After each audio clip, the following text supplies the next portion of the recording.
everybody? Is the mic working? Okay, we good. What up?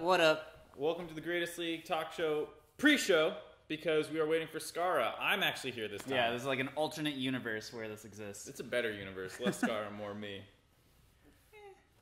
So, how you been, Josh? Long time no see. First Scarra stream, probably. Yeah, actually, it's been a while. I just came back from the dentist, and my jaw fucking hurts. And half my face is still like kind of numb, so we'll see how that goes. Yeah, I mean, you don't really need a working mouth to talk about League, you know. Talk about League or anime. Yeah, you don't need a brain either. Definitely don't need a brain to talk about I look anime. Homeless. People hate my hair. Oh god, all right. Yeah. I guess I'll pop into the bathroom in a minute and fix my hair up. But first, we gotta wind Josh up on some rant so I can sneak out. Yeah. And he won't notice. Just keep tangenting off on something. We'll see. I just like popped a bunch of Tylenol because my jaw is sore. God damn. So yeah, perfect. You're totally in the mood to fill. Yeah, man. I got this. What are we talking about? Oh, okay. Well, obviously, the big thing right now is Worlds is going on, so... yeah, that's a pretty big deal. That's basically the point of this entire show. Other than League, I'm trying to think of other things that have been happening. A bunch of Smash tournaments have happened in the last couple of weeks. And then, yes, I did indeed cry for Plup. And then there's a new season of anime that just started this last week, although nothing really excites me from this season, to be honest. So there's that. So what'd you think about Worlds hype? I know a lot of people were talking about that. Oh yeah, I'm talking about new series, guys, not continuations, because like, I get it, Food Wars, Umaru, Sangatsu, like all these new, ongoing shows. But I was talking about like new stuff. Anyways. In terms of Worlds, I know there's been a lot of conversation, especially right before group start. I don't think it's a big deal now. It seems like it's kind of blown over at this point. But a lot of people are kind of like, what happened to the hype of Worlds? Like, what's going on? And I think it's somewhat understandable, just because there was no hyped teaser release. There was no Victoria skin. There were a lot of things that you were used to seeing that didn't come out. And it feels like that might have been due to the play-in stage, where like, planes are going on, and we don't want to distract from that, so we'll let that go, and then we'll put this stuff out. But then it all ended up coming out the day that Worlds started, or like the next after Worlds had started. So it was like, wait, that was supposed to hype up Worlds? Yeah. It didn't feel like it ramped up to anything, right? It was just like, here's some stuff, and then I guess we'll chuck this thing there, and just randomly put ththings aside, and I don't know. Yeah, Victorious Ash was talked about. Not Victorious Ash. What was the Graves one that I was thinking of? Championship Graves? Or No, it is Victorious Graves, right? Well, there was the Victorious Ash one that they talked Championship about. Ash. Championship Ash, yeah, and then Victorious Graves. Right. I got them mixed up. But yeah, they announced the Ash one, which was cool, but it was like, it still was like the only thing, and then, I don't know. I'm waiting for the Legends Never Die music video, Yeah, that's another one. Like, the music video is always, like, one of the big hype points, right? Like, every time the World music video comes out, it's always animated, it always has this, like, crazy thing. So, I don't know. When did the Z one come out? So, that's the thing. I don't actually remember when the timing was. Like, was it always just before the finals? Because I don't think so, right? I honestly don't remember. That's the thing. You guys don't like Legends Never Die? I actually really like it. I mean, is it the best ever? No. But it's still pretty good. Legends Never Die. But yeah, I don't know. Going back to the Zed song, I didn't hate it, but I understand why people hated it. You know what I mean? Yeah, I was much more on the hate train. Yeah. Because it's just like the rhythm is too erratic to hype you up. You're too like, I'm ready to lose my mind, and then like I start losing my mind for a second, and then it's like, stop losing your mind. You chill again. You're like, oh, okay, all right, I'll calm down. I guess. Yeah, like a hype song needs to like be. It needs to have like that moment where it's like, yeah, this is when you cheer. This is when you play the cool moment on screen. Yeah. And it just didn't have that moment. Or it had it too many times. I don't know. It was just too crazy. But like you said, it's still a fine song. Yeah, it's like on its own, it's fine. But in terms of like being the world's hype song, like Warriors is number one. All-time GOAT, shows up in other games, in other like pro sports. Yeah, I'm pretty sure Warriors has like more views than like a lot of other league things combined at this point. Like in terms of like what Riot has put out, that still gets a ton of views. Warriors is just so good. That song is actually so good. Yeah. They used it for a bunch of different stuff too. I don't know if you guys know this, but in certain promotions they used it for Wonder Woman, like the trailer of Wonder Woman.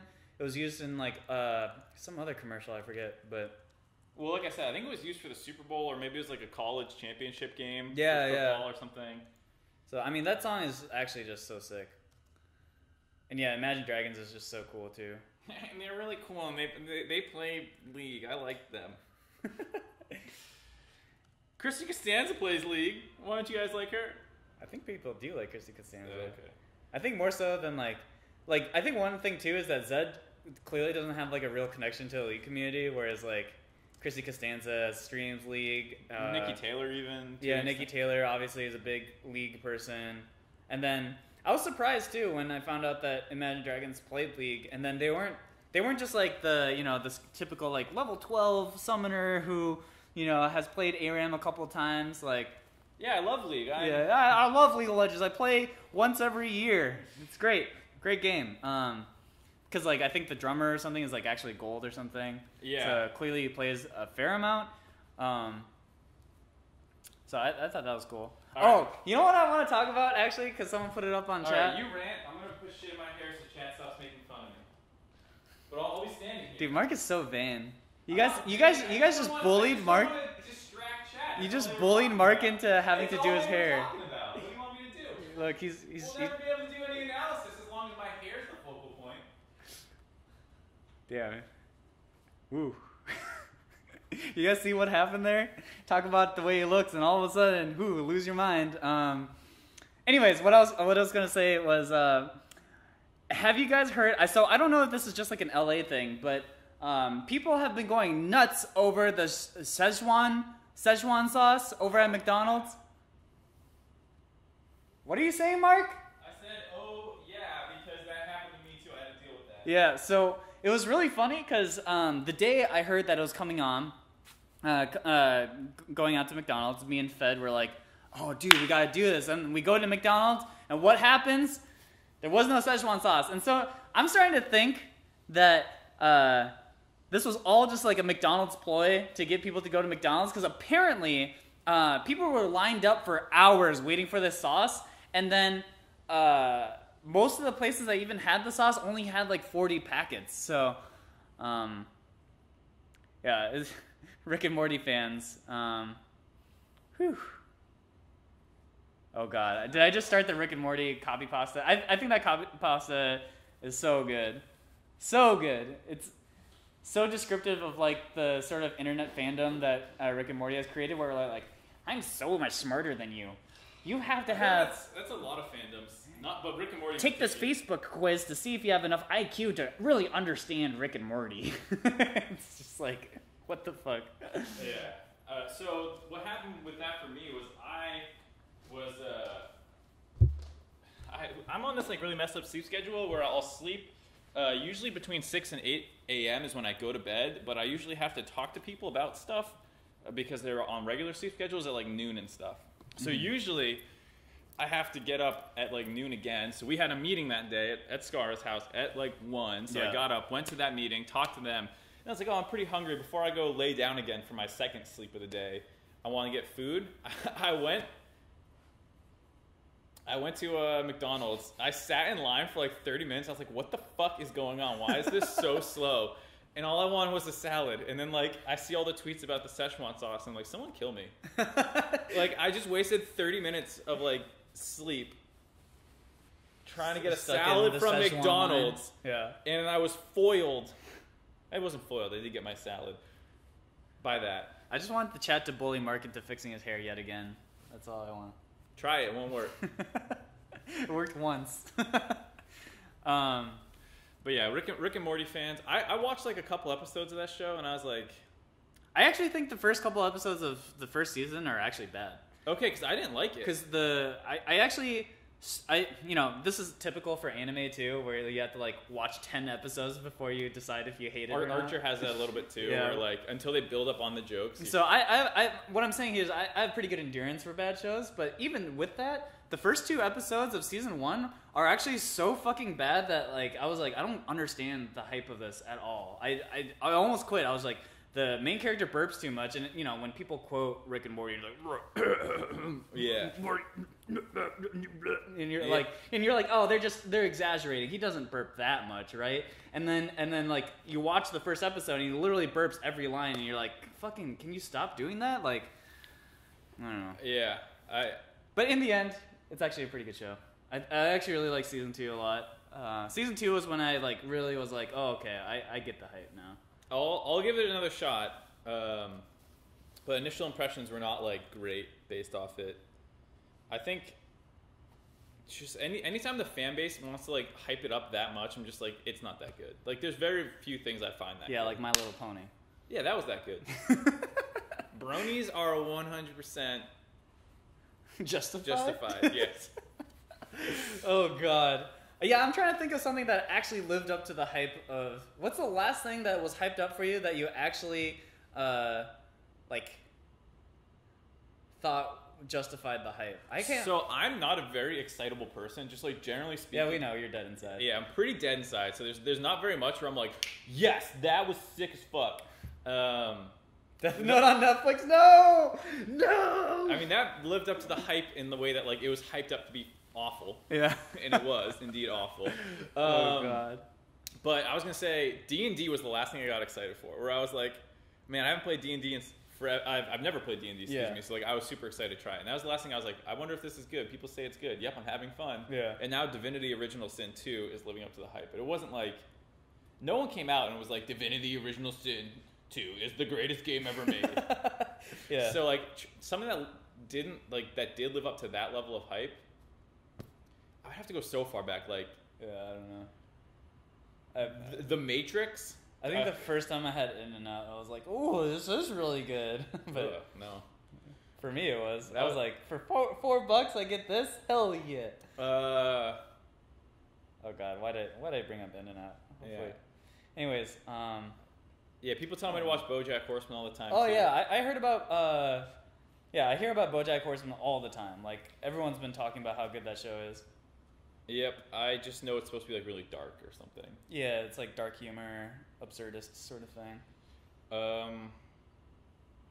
Dark Souls lived up to the hype for me, but then again, it wasn't like I got in before the pot kind of boiled over. Oh man, when the hype was boiling, I got in, but not before it boiled over, and it was like Dark Souls 2 is really good too, and it's like.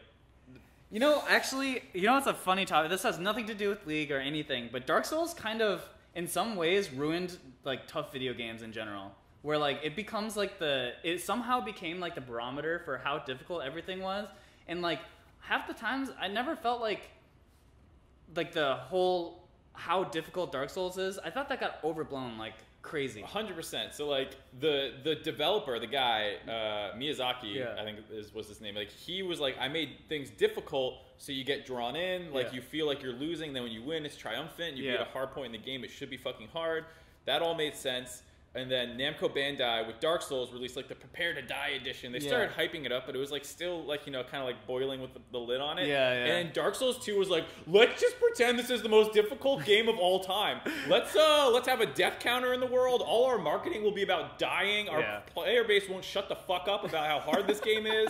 And it just ruined it. Dark Souls 2 was like the death of that series. And this is kind of topical because Cuphead recently came out. And so I haven't tried it. I haven't tried it either, but I heard that game is difficult. And here's the thing: is that like I think platformers are one of those games where like difficulty is usually just innate. That's like part of the genre is that you will die a lot, I'm not going to say it's going to test your skill as a gamer, but those games generally are more difficult than say like I don't know like most puzzle games, right? Right, like you are supposed to die in platformers. Whereas like I'm playing Divinity Original Sin 2 right now, and like I generally don't die, and then when I do, I like reload the game for minimal consequences and try it again from a different perspective. And then I usually instantly win. It's not like my reflexes are being tested and I'm coming up short. But in the end though, like what I'm trying to get at here is that there's this kind of weird thing that happens with gamers, and like when someone says that this game is difficult and people start like ranting about like either it is way too difficult, or on the other side where if you can't even play this game, then you're not a real gamer.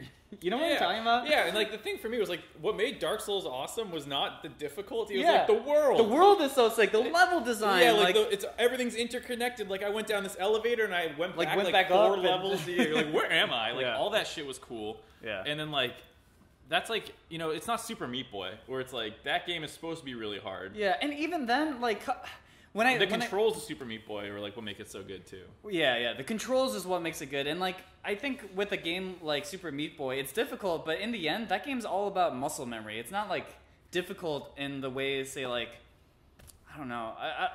It feels it's like Melee in that sense where it's like it's difficult because it like you need to be able to do a lot of stuff. Yeah, and like you have to have really tight timing windows and like.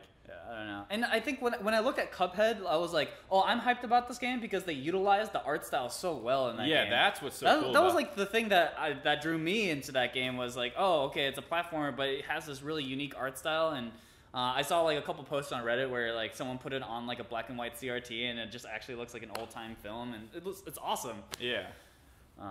Yeah, that's what I like. And then when I was watching people play it, seeing like the transformations between like the bosses as you fight them, all that stuff looks so cool. Yeah. So I don't know. I kind of want to play Cuphead. I haven't played it yet at all, so I have no insight to exactly how difficult the game is. Yeah, and we're basically talking out our ass here. Yeah, pretty much. And yeah, guys, Mark was in China, talked on the analyst desk, and then came back all within. Yeah, remember we had that GLT episode the day after? Yeah. I love that. By the way, people are always just like, wait, he's not in China? How is that possible? How could it be possible that someone could broadcast from a different country? Wow. Wait, is Scar here? No, that's Miles. So Darkest Dungeon is one I only played a little bit of, and it reminds me of a board game that we just recently played called Betrayal. And the problem I have with Darkest Dungeon is that like it is designed to fuck you. Yeah. And like that is in some ways like that artificial difficulty was just like a big talking point when Dark Souls came out. Like, is it artificially difficult or not? Because it's basically like we will punish you and there'll be nothing you can do about it. Yeah. And that's artificial difficulty because you're just saying like, hey, you're at half health now because you entered this stage of the game. Great.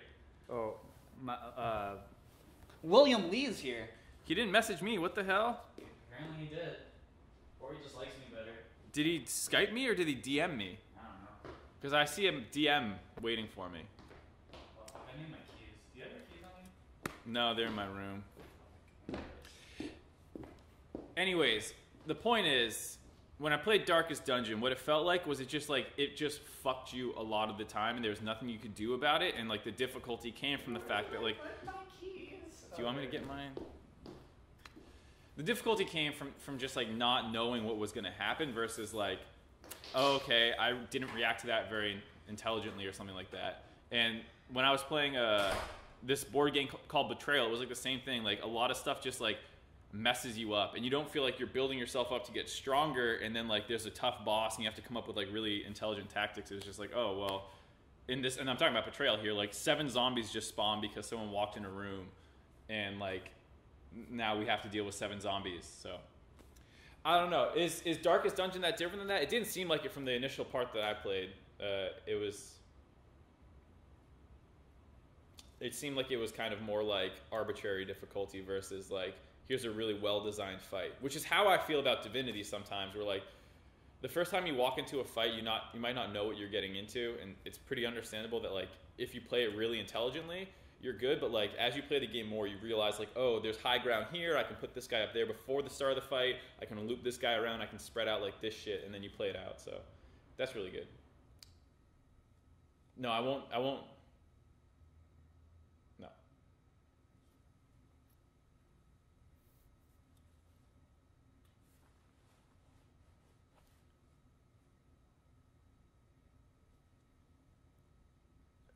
Artificial difficulty. So I actually went to school for game design development. Little known fact. And I wouldn't say it's inherently bad game design to have artificial difficulty, but it's one thing when like your game like crutches on it. Like that's a constant thing. Like if you go through a zone and it's like the artificial difficulty zone, where like a lot of people have swamp levels, right? Where you're just poisoned, and in some sense that's like artificial difficulty because it's just like, well, you know, you're just going to have negative health regen. You're always going to be losing health at this point of the game, and that sucks. And like to use it at different points, fine. If it's something that's constantly happening in your game, and that's like, and once again, not everything has to appeal to every gamer. So like a ton of people like Darkest Dungeon, and that's fine. I don't care. If you enjoy that, that's understandable. But it's still not like difficult and like, oh, this really tested my intelligence or tested my reflexes. Feels like it's difficult because you just lose. All right, how do we want to sit? I have arrived. First, we must take a picture together. Oh. Take a picture. Take a picture. Should we announce what's happening? Oh, I don't know if you guys may have noticed. There's something in this corner? This corner? It should be top left, This but corner. that should be your This right. corner, yeah. This corner might be noticing something. Is it Are right you going to here? sit down or? I don't know what you're doing, dude. Am I You're sitting in the you're middle? You're just hovering. Usually I'm used to sitting on the left, so I'm Alright, just well, like. Do you want me in the switch, middle? yeah. All right, so yeah, we can switch. Okay. I mean, I just. If it's a big deal to I you, don't care. I mean, I just. OCD having motherfucker. You know how this gets my good side, you know? Mm-hmm. Did you DM me or Skype me? I did both. Yeah. That's a great Skype. I literally. I really like that Skype. I really did both. I'm serious. Great Skype. Dude, yeah, look. Josh, you gotta take the selfie or Why? Scarra because Yeah, you're on the outside. Scarra Oh, can do it it. just sent. Oh. You didn't have connection or something. Oh. So I just got Scarra it. can take the picture. Okay, All right, okay. Scarra. What am I taking a picture of? Us three sitting on the couch. Okay. Alright. You take it like that. Wait, how are we gonna take it? Like this? Offline TV learns how to take a picture. Okay. 3. Wait. 3. You just- 2, 1. You pressed it on 3. All right, there we go. Well, I thought it would count down. He meant he's gonna take 3 pictures. Oh, I thought it okay. would count down, dude. Are you serious? Oh God. All right, I'm gonna tweet that we're going live. All you guys gotta Oh, retweet yeah, it. retweet. And then we'll do all this We're- stuff. We're good to go. Yeah. Uh, Sorry guys, we're taking a sellout break. temporary, Temporary. consistent. I don't know which one's good anymore because you took so many. Well, you take a lot, so you have options. Remember? Yeah, but I'm not gonna parse through all these Remember? right now. Yeah, didn't you take that class on taking selfies? Dude? Take a lot of self. Yeah. Sorry. I got taught by Pokey, so you just gotta take a lot. So you have options, you know. All right. It's sending. Genius is in advertising, and there's Miles. And the fourth guest today. Oh, Chick-fil-A sounds so good. Actually, sounds great. Oh my God, I'm actually so hungry. Damn, Xell looking chunky. Dude, he's not chunky. He's ripped now. He works out all the time and like protein loads. My and face shit. is definitely chubby right now because I had fucking dentist work done on my face. Oh. So my face is swollen. Whew. Alright, I retweet. I'm good to go, dude. Oh, I need to. Yeah, dude. Josh is bulking. Don't make fun of him. Wait, I don't. I'm gaining mass. I'm cultivating mass. I love that part. Woo! Alrighty. Oh, you didn't tag us. I see. You might want to change your stream header. My title. Yeah, my webcam is now bigger. That's true. That's exactly what I wanted to talk about tonight. Let's talk about the size of the I webcam. look like I have a Christmas hat on. You don't? Sorry. I thought I was logged into here too. I just forgot to do it when I was leaving. So this account on my phone has notifications on. That's got to stop. All right. So we're running into some technical difficulties, but we'll quickly. Meanwhile, get fixed. All right, you want to change the overlay over? I think we're finally ready. are we ready? Are we Okay. fucking ready? Scarra's. I'm fixing the title real quick. This is the best episode of Greatest League Talkshow of all time. It will be. What was the difference here? It was Scarra showing up, I guess. Scarra showing up. It's yeah. because you usually we're doing the behind the scenes stuff. What happened, Mark? You always yell at us for us Wait, not doing it's our been job. fine. You just showed up and came in like a wrecking ball, and you're not ready to go. What Yeah. the heck? Usually Yeah. I change my title here. What happened? I'm not logged into your account. I think you are. No. Are you sure? Are you have you thought we haven't never restarted this computer in like months? You know Windows 10 just restarts your fucking computer all the time. fucking time. Yeah. Okay.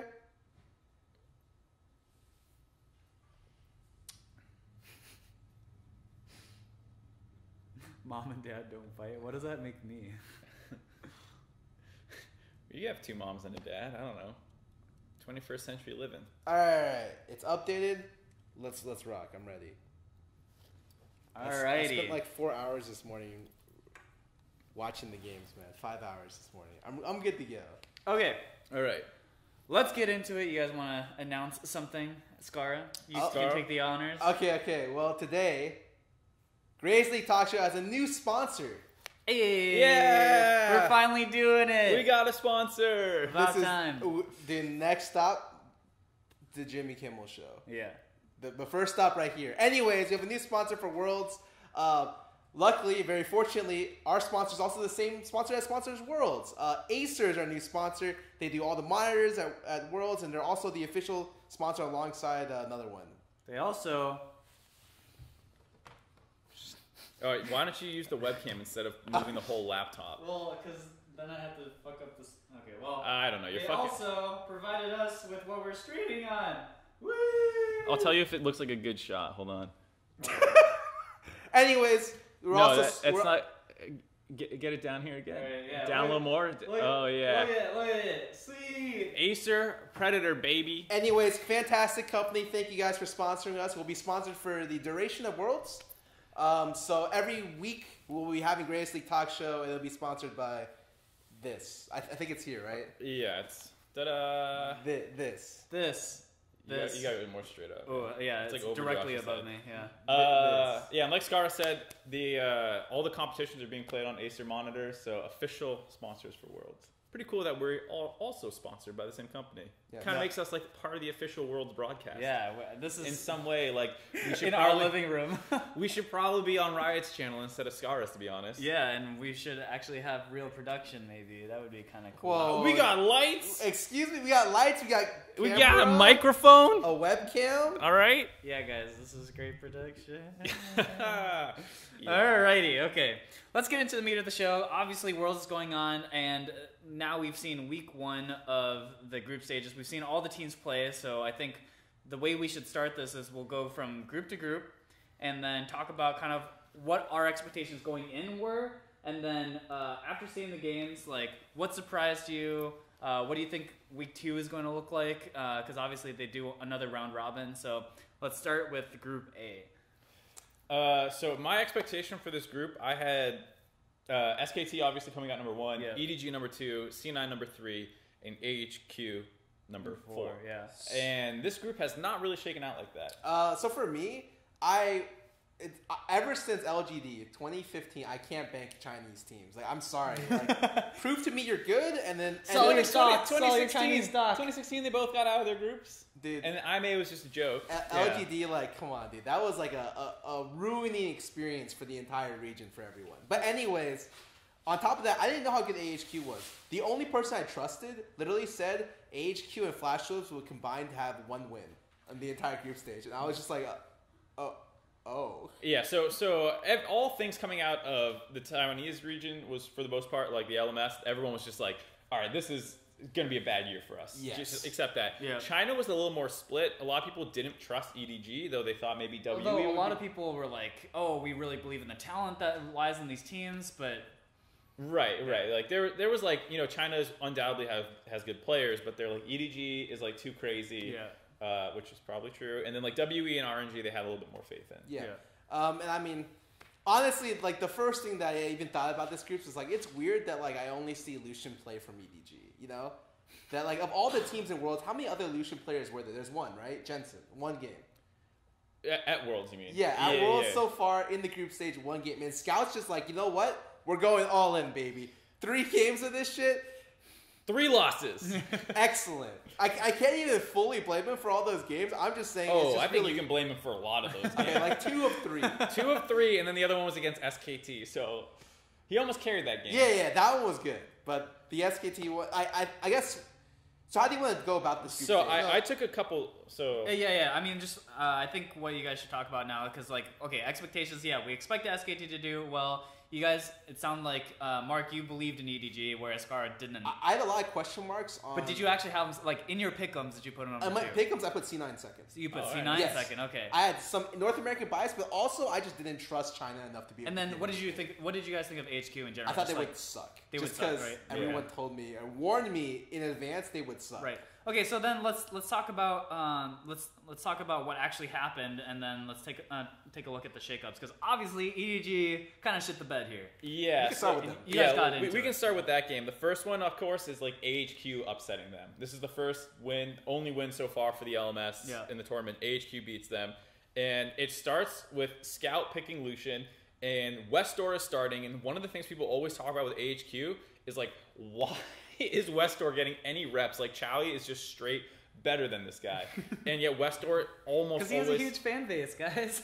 Okay, I will say though, when I watched his game before, vote. for me personally, I thought his fizz was just like world class. Well, he's always had skill. That's not the problem. No, but like in other picks, like this game, for instance, I had a lot of question marks. You know, I was just like, why does their mid lane Corki have a Bramble Vest? That was a big question. Why did you pick Corki into Lucian?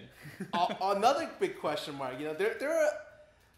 I think that what I'm most impressed by Western about before was that Fizz, he could split even in a lot of CS matchups, which were bad for him. Yeah. But in this situation, I'm like, you picked into a bad matchup and then you're losing. So, yeah, I wasn't very impressed. And then you're building like a monkey. Yeah, I wasn't very impressed in a bunch of different ways. So despite like how bad Westdoor is like getting pooped on in the mid lane, AHQ are doing a decent job like hanging in there. It's like a very scrappy game, which feels weird to say for this world, because like a scrappy game is like 2 or 3 kills on each side. Yeah. You know, it's not like a very explosive meta, but this game was pretty close. And then, I don't know, Scout just threw really hard. Oh, the one thing I have to say is that if you're running double AD, Lucian plus another AD, I don't think you can do it into Twitch. I think the timing window you have to be able to win the game is like, it's so strict that like unless you have an enormous lead, which to be fair, they did against SKT, they should have won that game. Yep. I think Twitch is the one AD that doesn't matter, doesn't care about Lucian at all. Once you get to like the 2 item spike with Sensor, he just like mows down Lucian and 3 others. Yeah. And the Lucian player has to play so well. Flash in, E into the Twitch and like just trade from melee range to get the kill. Right, but the problem wasn't like, oh man, this Twitch is like going on. On was doing fine. Like On had a decent game, but the problem was like Scout kept getting caught and dying in team fights like right away. There was one near Baron where Gragas hits a flash body slam onto him. He had flash up, but it's pretty hard to react to that. Gets bopped into the team with the ultimate. He dies right away. And then the big one, Cho'Gath just ran at him and pressed Q, and he just it hit him. And they lose the game. Yeah, he got hit with that. He got silenced. He still had both summons up, I'm pretty sure. And then he got picked. So okay, that sounds like enough about EDG. It just seems like Scout just needs to like tighten up, right? Well, there's also the SKT game, which I'm sure we have to touch on. Okay. Well, this is the best comeback of almost all time. Yes. I would have to think more about it. How far were they down? They were 0-10 before that critical team it was fight. It was I think 9,500 gold, and they said since they started tracking it at 2014 Worlds, this is the largest comeback at 25 minutes ever. Now obviously there's like the 20k CLG comeback, but that was like a slow grind. This was like explosively back in the game. Oh, and I want to like highlight that this is not the other team playing that poorly. No, this is not SKT playing like incredibly well. Like, I mean, they found the needle in the haystack. Yeah, they found the like insane initiation with Rakan into Oriolty, and they just like one hit the entire team. So the way the like EDG built their lead was like they just picked Lucian again and aggressively attacked Faker, and like that usually never works. Like, and we'll probably talk about that a little bit in the C9 game, but like this one, it worked this time. Faker said his hands were cold in the post-game interview, and that's why he fell behind. But Scout just starts like, you know, shitting on Faker with the help of the jungler. They start just like running over the game. Clear Love's doing work. You're like, oh my god, Clear Love's actually performing at Worlds for once. And to be honest, like looking at this game, I don't think EDG's record's 0-3. I don't think they're that bad. This is like a great showing from them, even though they lost. I thought like they got mid lane lead. It's like the classic like jungle mid lane roams bot lane to break bot tower, gets a double kill, opens up the game. Like they played macro pretty well for EDG, for like anyone's standards. They kept it up too. It wasn't like, oh, we got a lead, let's take it slow, SKT, we don't want to let them back in the game. They kept playing aggressive, and they took both bot and mid inhib at like 25 minutes in the game. Yep, they played this game extremely well up until the point where SKT just decided they wanted to win the game. And this play is like just so good on some like mechanically a great play, like macro wise such a smart play. Infernal and Baron had just spawned, and so EDG after taking double inhibs go down to Infernal to grab that before they reset for Baron. Pretty understandable. SKT is like, this is the one chance we could have to like get pressure, because it's really hard to make a play with no pressure. And so what they do is they sack the Infernal basically, and they run to Baron and bait like, oh, we're going to be doing Baron soon. Because they had just taken mid and bot inhib, EDG hadn't been near Baron, they had no wards for a long time, and it made it so they had to kind of face check. And then SKT are just like, we're the best team ever. Yeah, I mean, the Rakan engage was amazing by Wolf. I mean, that was... Follow up with the Oriole, J4 knockup. And then Twitch just comes out just mowing down everyone. I mean, yeah, it was crazy. Anyways, incredible comeback. Sucks EDG couldn't close, but like I have more hope for them after this 0-3 start than before, actually. You think they'll pick up more? I think they'll pick up at least 1 or 2 wins. Who do you think they'll win against? HQ, I guess? HQ, probably. Yeah. So that's one, and then maybe another team. But Chowie's starting now.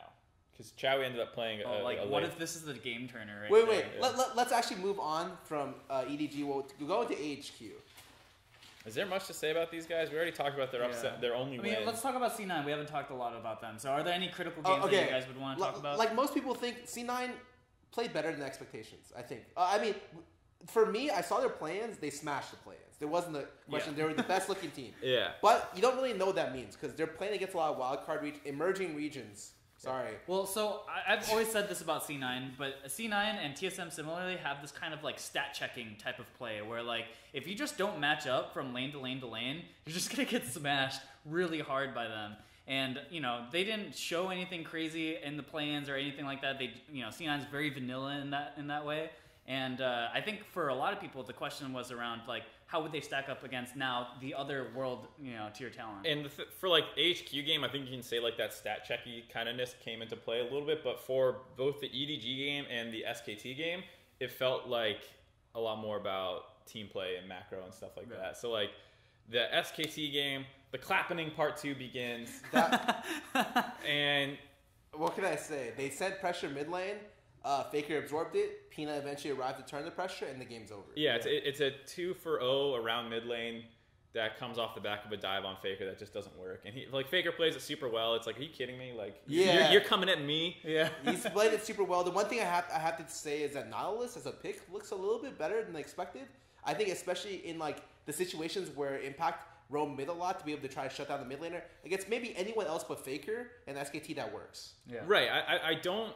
Like, this is how they win. This is how you have to win if you're C9. Like, you're not going to go to suddenly start playing through bot lane versus SKT, and it's going to work much better. It's just Faker's too good. Yeah. And so, C9 get crushed, and we move on. Right. The one thing I'll say is that they found some picks. It looked good for a moment, but no, not even close. And then the matchup versus EDG was super cool because this is, once again, Jensen playing Syndra.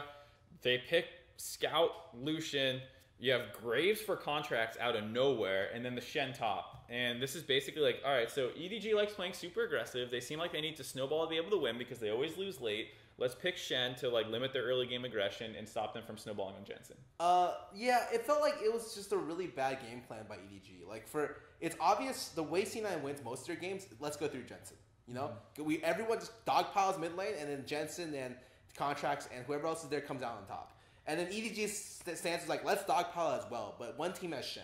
So, like, you have the 2v2 mid lane and, like, the 1v1, and it doesn't matter because the Shen ult comes down and it's like, well, we lost. Yeah, and I don't even feel like it's that bad for EDG to go for this game plan because, like, you are also a pretty mid-focused team with Scout always trying to win lane and stuff, but just, like, the way they did it was so dumb. Like, the first kill that happens, right as everyone dings 6, Scout has no vision on contracts, no wards, and, like, Shen is in an easy spot to TP, and he just goes aggressive on Jensen. And it's like, oh, there's 3 people here now with Shen TPing, and whoops! It wasn't even like smart aggression. Yeah, and the worst thing is that Lucian as a champion can't function when behind. Yeah. He doesn't do anything because he only brings damage, and if you give up utility and CC to pick Lucian. Yeah. So the champ sucks from behind. You need to be able to dash in. Yes. Basically, is it like if you have to be scared of dashing in, you're gonna lose. Yeah. And he tried dashing in once with 0 setup, died for it.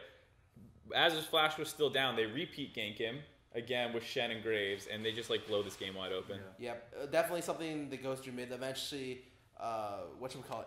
Impact has a great game this game. I think always being Impact's been stepping up a lot. Yeah, always being in a great position, and he hit like a great 2-man taunt to blow open the game to get 3-0 mid and Baron. That was off a Syndra stun, where Jensen did 7,000 damage in like a 4-second team fight.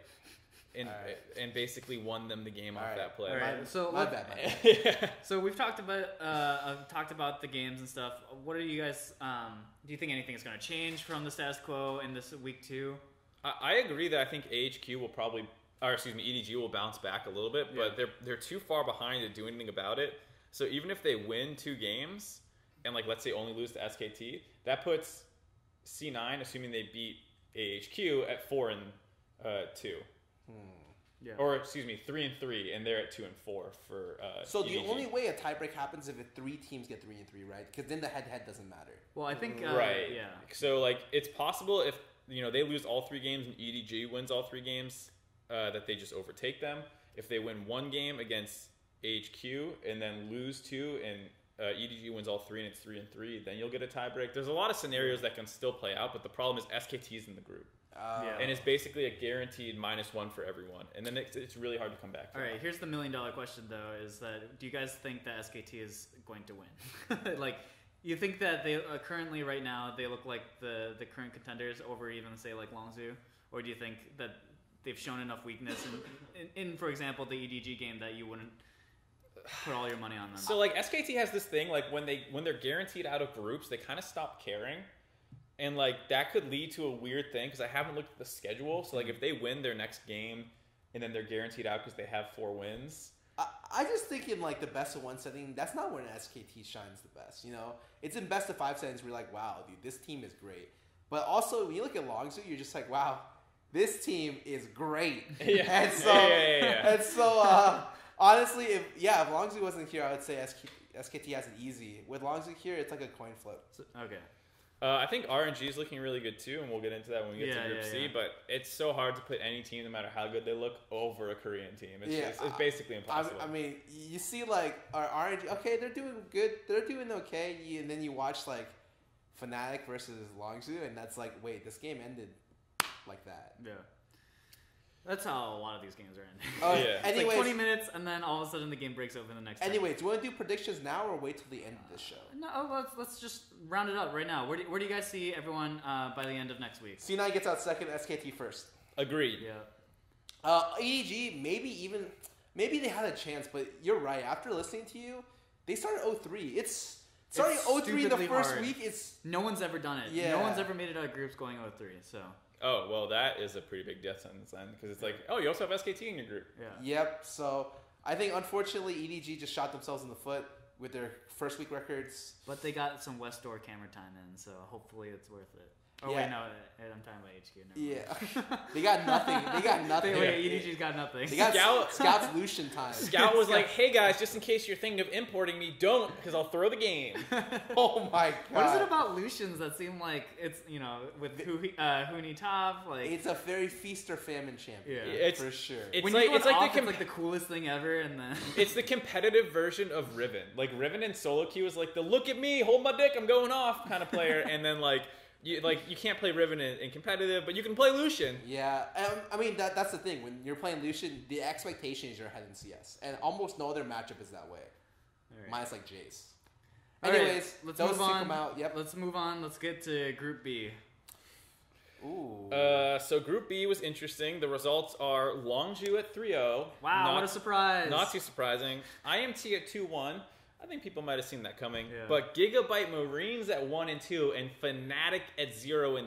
Wah, wah, wah.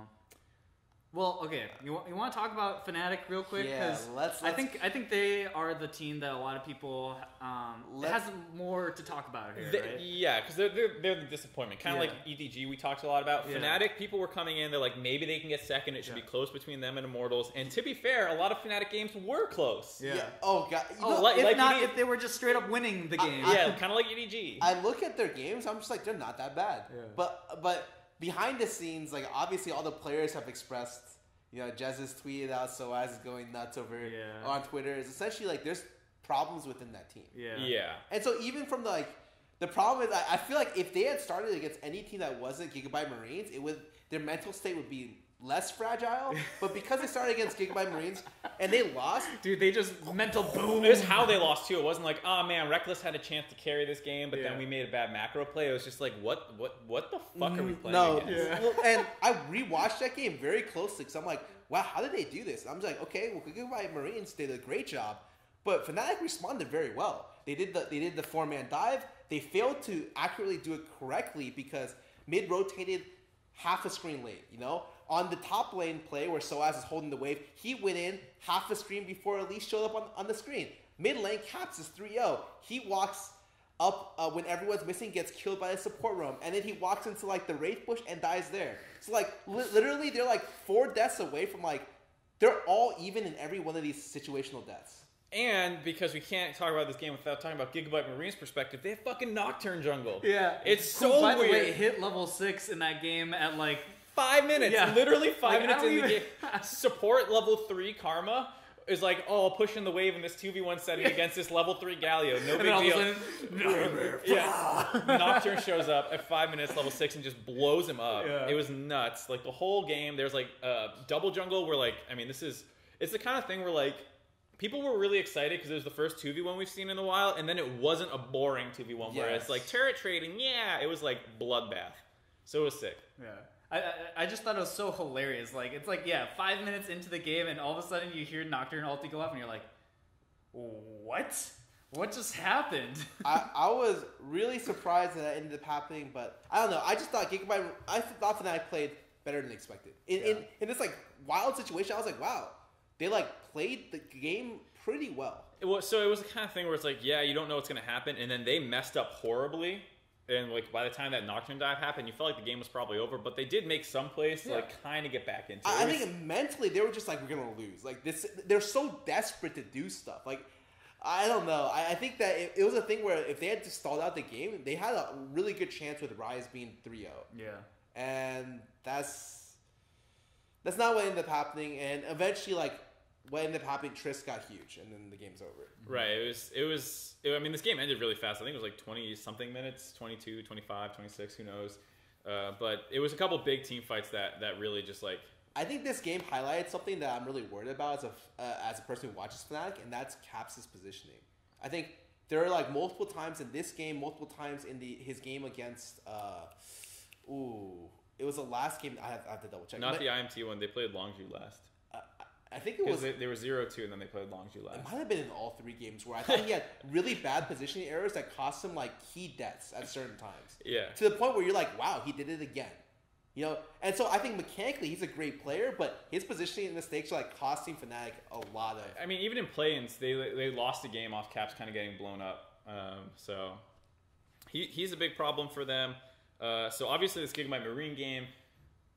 horrible, feels terrible, not the end of the world because you can still win some games if you beat IMT, make it a close game. But then the IMT game happens. Oh god, heartbreaker. This is a really tough one. This is a weird game to me because it's this shows you how strong Twitch is. If you're against Switchy champs, Twitch, you have a shield. To be fair, I feel like they disrespected Twitch pick a ton.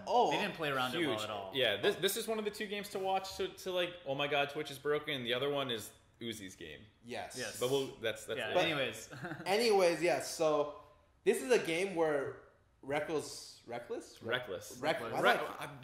died in season 2 after remember IPL 5, everyone called him Reckles, and then I think I still call him OG, dude. I'm sorry. Anyways, Reckless ended up being 6-0 on Twitch. He's literally popping off. And then the game just goes and goes. He's about to win the game, and then he flashes forward for Pobal to Rosanius and kills himself. Yeah. So this game was a weird one because this was also when Soaz kept tweeting like, "Oh man, I can't do anything. My team sucks." He didn't really say my team sucks. He just says, He just says some negative shit overall. Yeah, right? he does this basically every time. But in this game, they basically split the map where Talia, Pobelter, goes top with Smithy, and they dive top. Yeah. At the same time, Broxa level 2 is diving bottom, or level 3 diving bottom with their mid laner. So they completely split the map. They kill Soaz. They kill Cody-san. Yeah. Cody-san walks too far forward. Twitch just re-stealths again. They re-kill Cody-san, and you think this game's basically over because like Cho'Gath from behind sucks, but Twitch from ahead is like crazy. Yeah. And all that said, Soaz, like there's two big plays. There's the one where Reckless kills himself, but there's also Soaz not stealing the Baron on Cho'Gath. Oh yeah, that was such a weird. Like you have Cho'Gath in the pit and he just nommed at like 100 to 200 extra health. Yeah, I don't know. So like Jace is in this game. Another thing, this is a crazy, super good game to watch. Jace is in this game, split pushing bottom. Caps has TP, so he goes down there with Broxa to try and kill them. You have Cho'Gath on the top side to make the Baron scary because your smite's down the bot lane. But they don't kill Jace.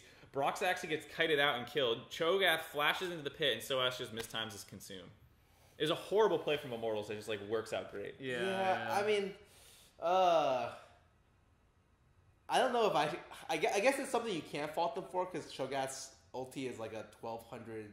Yeah, they said it's at 1250 at that point, and it's like level 13 junglers or something, which is like an 800 damage smite. There's no reason to not just feast it. Did I say consume before? It's whatever. It's the same move. Same move. But yeah, that was really bad. And then Reckless kept trying to find pickoffs, doing a good job. And then he did a great job finding picks in the side lanes throughout the game, getting a lot of like because when he unstealths with his shield, instant flash. Yeah. Right. Anyone he touches dies. Like literally, he unstealthed on Janna Cog, blew them up 3 hits or something. So it was disgusting. So this is like a champion where you're just like he can 1v9, and the reason why Twitch is so good into frontline is he's one of the only ADs that not only can choose the time he comes out of the fight, like choose his position at this when the fight develops. He can also shoot through the tanks, and so like he's the best AD to play when the tanks are strong. Yeah. So Twitch picked great. He goes for the unstealth onto Pobelter. Pobelter's able to get away, but flashes in trying to finish him off. And then Cody's son's like, "Hello, I am a Kog'Maw, and you just flashed in as a Twitch." Also, Pobelter had Zanya's. Yeah, I mean, it's like okay, he made a fatal mistake. Still not. I mean, I wasn't like too scared for Fnatic. I was like, okay, Fnatic's not a terrible team. Like they played this game, they found a way to come back, and they found like a strategy where they snowballed the bot lane well. And so I was like, okay, they're okay. Yeah. But the problem is, by the time you lose these 2 games, your third match is Longzhu, and like Josh just said, no one's ever come back from 0-3 and gotten out of groups. So then they play the Longzhu game. Khan picks Nasus top. Oh, yeah. Well, this is actually like a really common counter to Maokai, right? Well, it was old school. It was old school common, not much new school. No one has done it recently. I mean, for the most part, like, so I swear they could have picked Teemo top, would have been the same thing. It's pretty much true. Yeah. Like, I think it's not Teemo. Like, they wouldn't have ended the game as quick, or wouldn't have gotten as much tower pressure as Nasus did, but they didn't need him. Nasus snowballed pretty hard because he basically free farmed the lane the entire time, was never forced out of base, like never ganked, just had like 400 stacks at like 16 minutes or something crazy. Yeah. Got his Triforce at 13 minutes. Yeah. And like Fnatic did the right thing in a sense where like they tried to snowball through bot lane again, but like Prey and Gorilla are just gods at absorbing pressure and letting Khan do his own thing. That's like what all the commentators keep talking about is how good they are at absorbing pressure. And it's so important for their play style. It's so important because, okay, obviously if you're the bot lane in the lead, you break the bot lane tower, you switch off to mid or top. Usually it's top lane. So that's exactly what Fnatic ended up doing. Switch to top side, and with a numbers advantage, could not break the top lane. Yeah. Or with an even number, plus like a stronger bot lane, could not break top. They would try to initiate, instantly disengaged by Janna and Gragas. Like multiple times. They did such a great job of eating all this, like, CC stalled out the game so long that like Khan was just able to beat down the tier 2 tower. He's like on top of the tier 3, and finally on one play he TP's top and just crushes the game. And the funniest thing to me was they ended off this play. He TP's top as Fnatic keeps trying to brute force plays to get that first turret down. They punish this one. They push. They just keep pushing. They just keep going. And the game ends at literally like 20 minutes, basically on the dot. Because I didn't see this game live, so people were like, it was a 20-minute game. I'm like, oh, that's pretty funny. I'm watching the game at 13 minutes, it's 0-0. I think Fnatic even had like it's even goal, pretty much. Yeah. And I'm just like, how did they blow this game open in 7 minutes? Yeah. And then I'm like, oh, shit. Like, that's how. That feels like the story for every Worlds game. Yeah, so far. yeah, that is true. It's like very even. Hit the sensor double the AD with 2 item spikes, and then one of two things happens. The games go. Nothing happens in the early game for the most part. Yeah. 20 minutes, one team fight. The better team wins it. 3-4-0, grabs Baron, ends the game 5 minutes later. The teams are evenly matched at the 20-minute mark. Still nothing happens in the early game because this meta sucks balls. And then you go into a 40-minute game where you're trading kills all over the place. Yeah. Anyways, this game was hilarious because Khan ended the game with almost 4,000 gold. He bought his Triforce, never backed again, did this whole top lane play, and just like chases down the top side, ends the game with just Triforce, boots, D-shield, and refillable. Yeah, anyways, Longzhu are like just monsters. Yeah. Like, the one thing I have to highlight, rewatch how the early game was in this game. Watch how hard Longzhu controls vision. I think at the so good. Yeah, it was like at the 4-minute mark, their jungler had already bought their Gragas jungler had already bought first item, the green warding whatever jungle item. Double Tracker's wards, knife. Yeah, double wards the bot side jungle, and they have full vision on all Brox's paths around the mid area and bot area, and he's forced to try to put pressure top lane, but he doesn't want to, and because of that, his like pathing becomes super inefficient. And do you think he should have? You know, because like the thing that people always talk about with Soaz, right, is that like, oh, well, he doesn't get any help. Well, like, no, do you think 100% there's options, right? But from what I understand, Fnatic's been playing through bot side most of the season. Yeah. Yeah, I mean that's what I understand too. Is like they rely on Reckless to carry. Yeah. And so like if you're comfortable playing through bot, trying to go top lane is like it's a more difficult maneuver. The way I see it is like Fnatic is European C9 with it instead focused around bot lane. And C9's a better team, it seems like, for the most part, and Fnatic are struggling and have internal issues or something. Yeah, and so I think Longzhu did a great job vision-wise, like stopping all possible ganks, and then they just won the game off absorbing top lane with Khan like beating down the entire bot side. I don't think we have to really cover Longzhu's games. It's basically like they shit on everyone. Yeah, it was disgusting. Let's talk about this. How do you think any team is supposed to beat Longzhu? And is any team really equipped to do it besides us? I think there definitely will be. I don't think they'll go undefeated in this group. Really? That's a bold call. To be all right, honest. so let's talk a little bit more about the rest of. That's a really. All right, bold here call. are the other two games Longzhu played because apparently we talk about them. IMT played pretty well for the first 20 minutes of the game. Were able to get a 2K gold lead and then instantly lost the game off one play. Yeah. Longzhu smashed them. Game's over, I think, before 30 minutes again here. Was that the game Smithy was playing Ezreal jungle and then ended up messing up his ground leash and then dying 3 times overextended? Once in his bot side jungle, once mid, and once bot. Yes. He also ganked bottom a bunch and they had like a 3K gold lead. Yeah. No, he did his job, but it was just like really funky how the game ended. It was super funky. I was just like, oh, it's just a 4v5 for the last 5 minutes. I guess it was a 34-minute game. It was longer than I remember. I thought they blew that game up. The other game they played was Gigabyte Marines, who tried to do that same cheesy lane swap shit.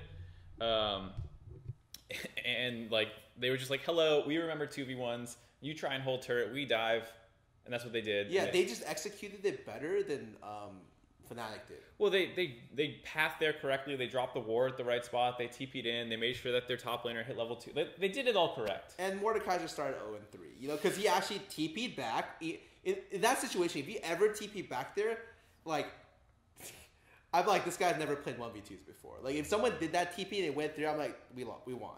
Yeah. That's like the classic, hello, this is my first competitive 2v1 game. It's like it's when you got the challenger player from 2v1s and they're all excited to play like top lane for your team, and then you put them in scrims against other teams at 1v2 and then they just get destroyed. Yeah. It's funny. I was talking to somebody, there's a couple like classic mistakes for new players. In the top lane, it's that one. In the mid lane, it's Jensen, Bjergsen, Faker. Someone freezes on you and you don't call your jungler to help and you're down 30 CS. And you're just like, what was I supposed to do here? That's one that you learn as well. So there's a couple plays that always happens to new players.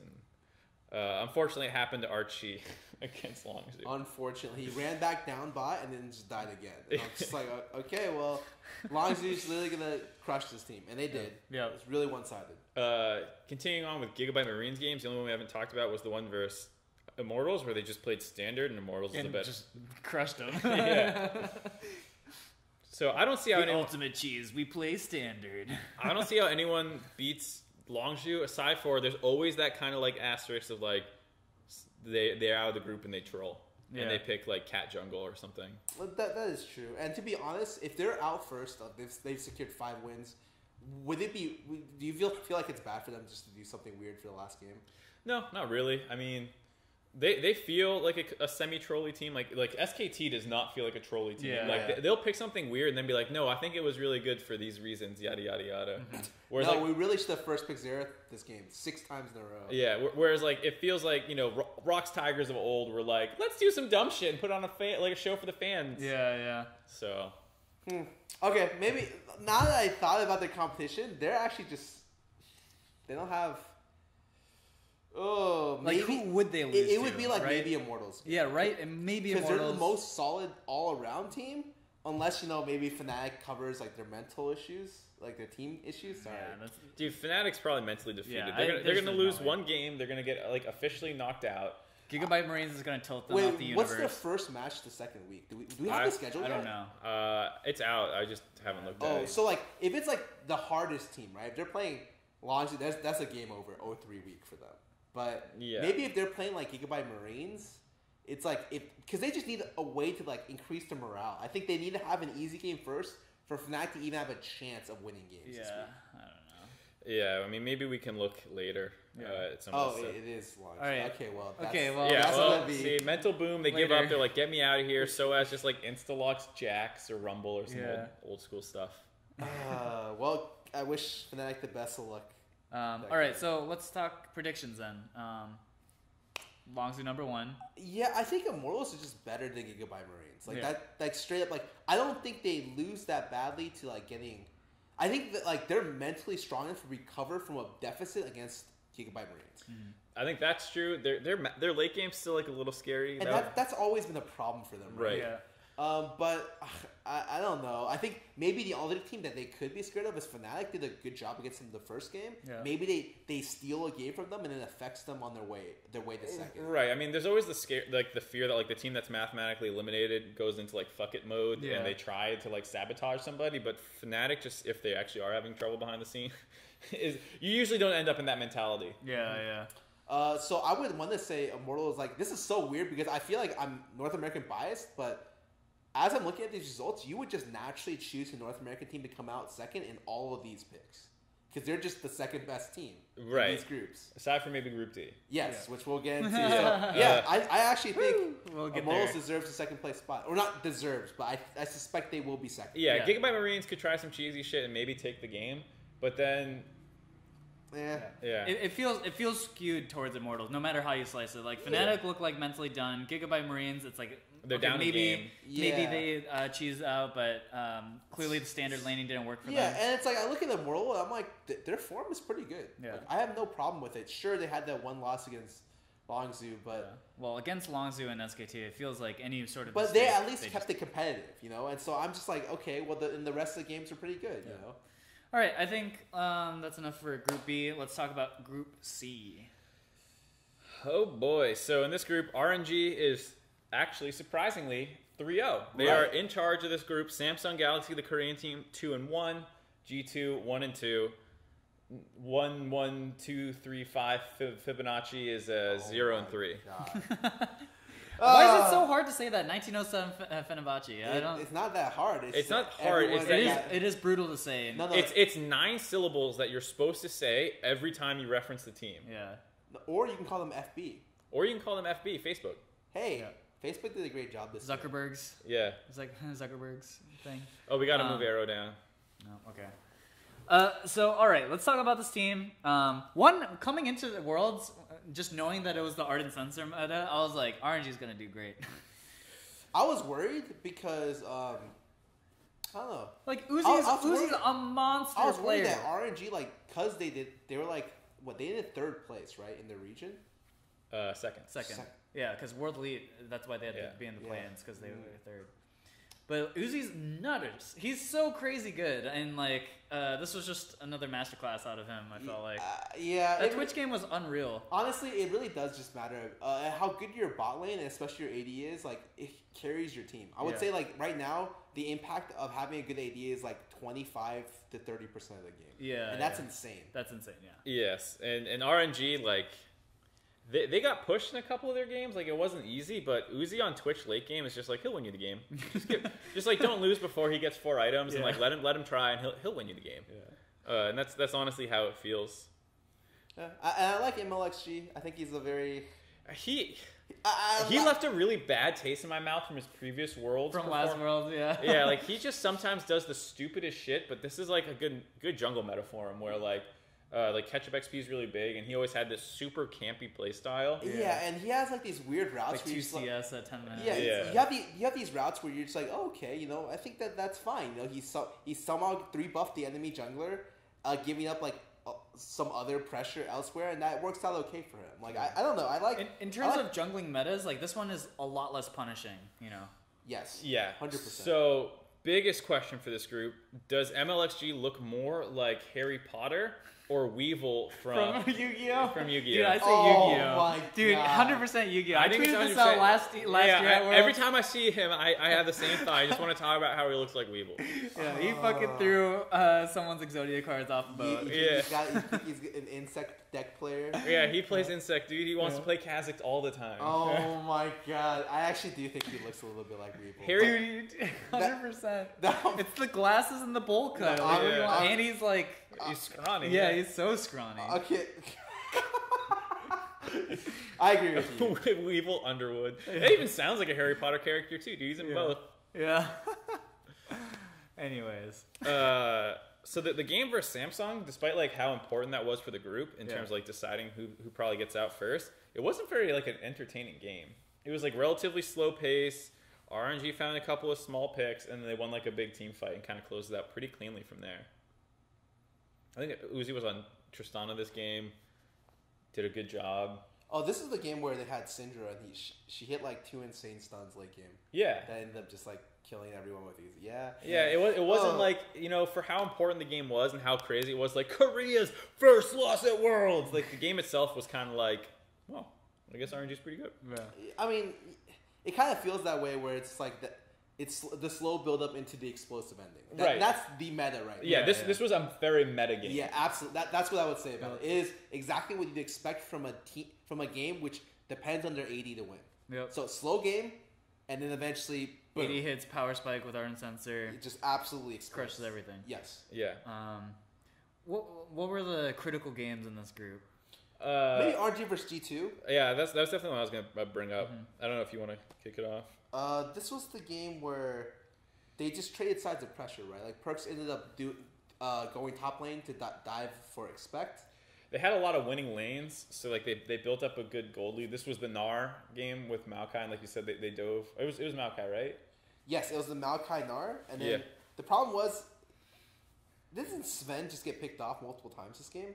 Yeah, Sven plays. So this is a weird one where like G2's up pressure, they're up objectives, they keep like getting things rolling, but they keep dying. They're down a lot of kills. Yeah, they got randomly. They just had a lot of deaths, and really it comes down to they're heralding mid lane and they're trying to like extend their lead. You know what I said originally? Okay, your bot lane gets the lead, they start rotating to all the lanes to get outer turrets. So they actually took the side lane. Side lane, yeah. Great. Like I thought G2 had good macro there, and then they go to mid lane and then they just cannot break it. With heralds, can't break it at all. And a lot of that goes to, it's not like G2 messing up very hard. RNG is like very aggressive about like when Sven walks up, Maokai flash engage W every time. Or Sedge just waiting the Wraith Camp push. As soon as Sven starts hitting, he just Qs over.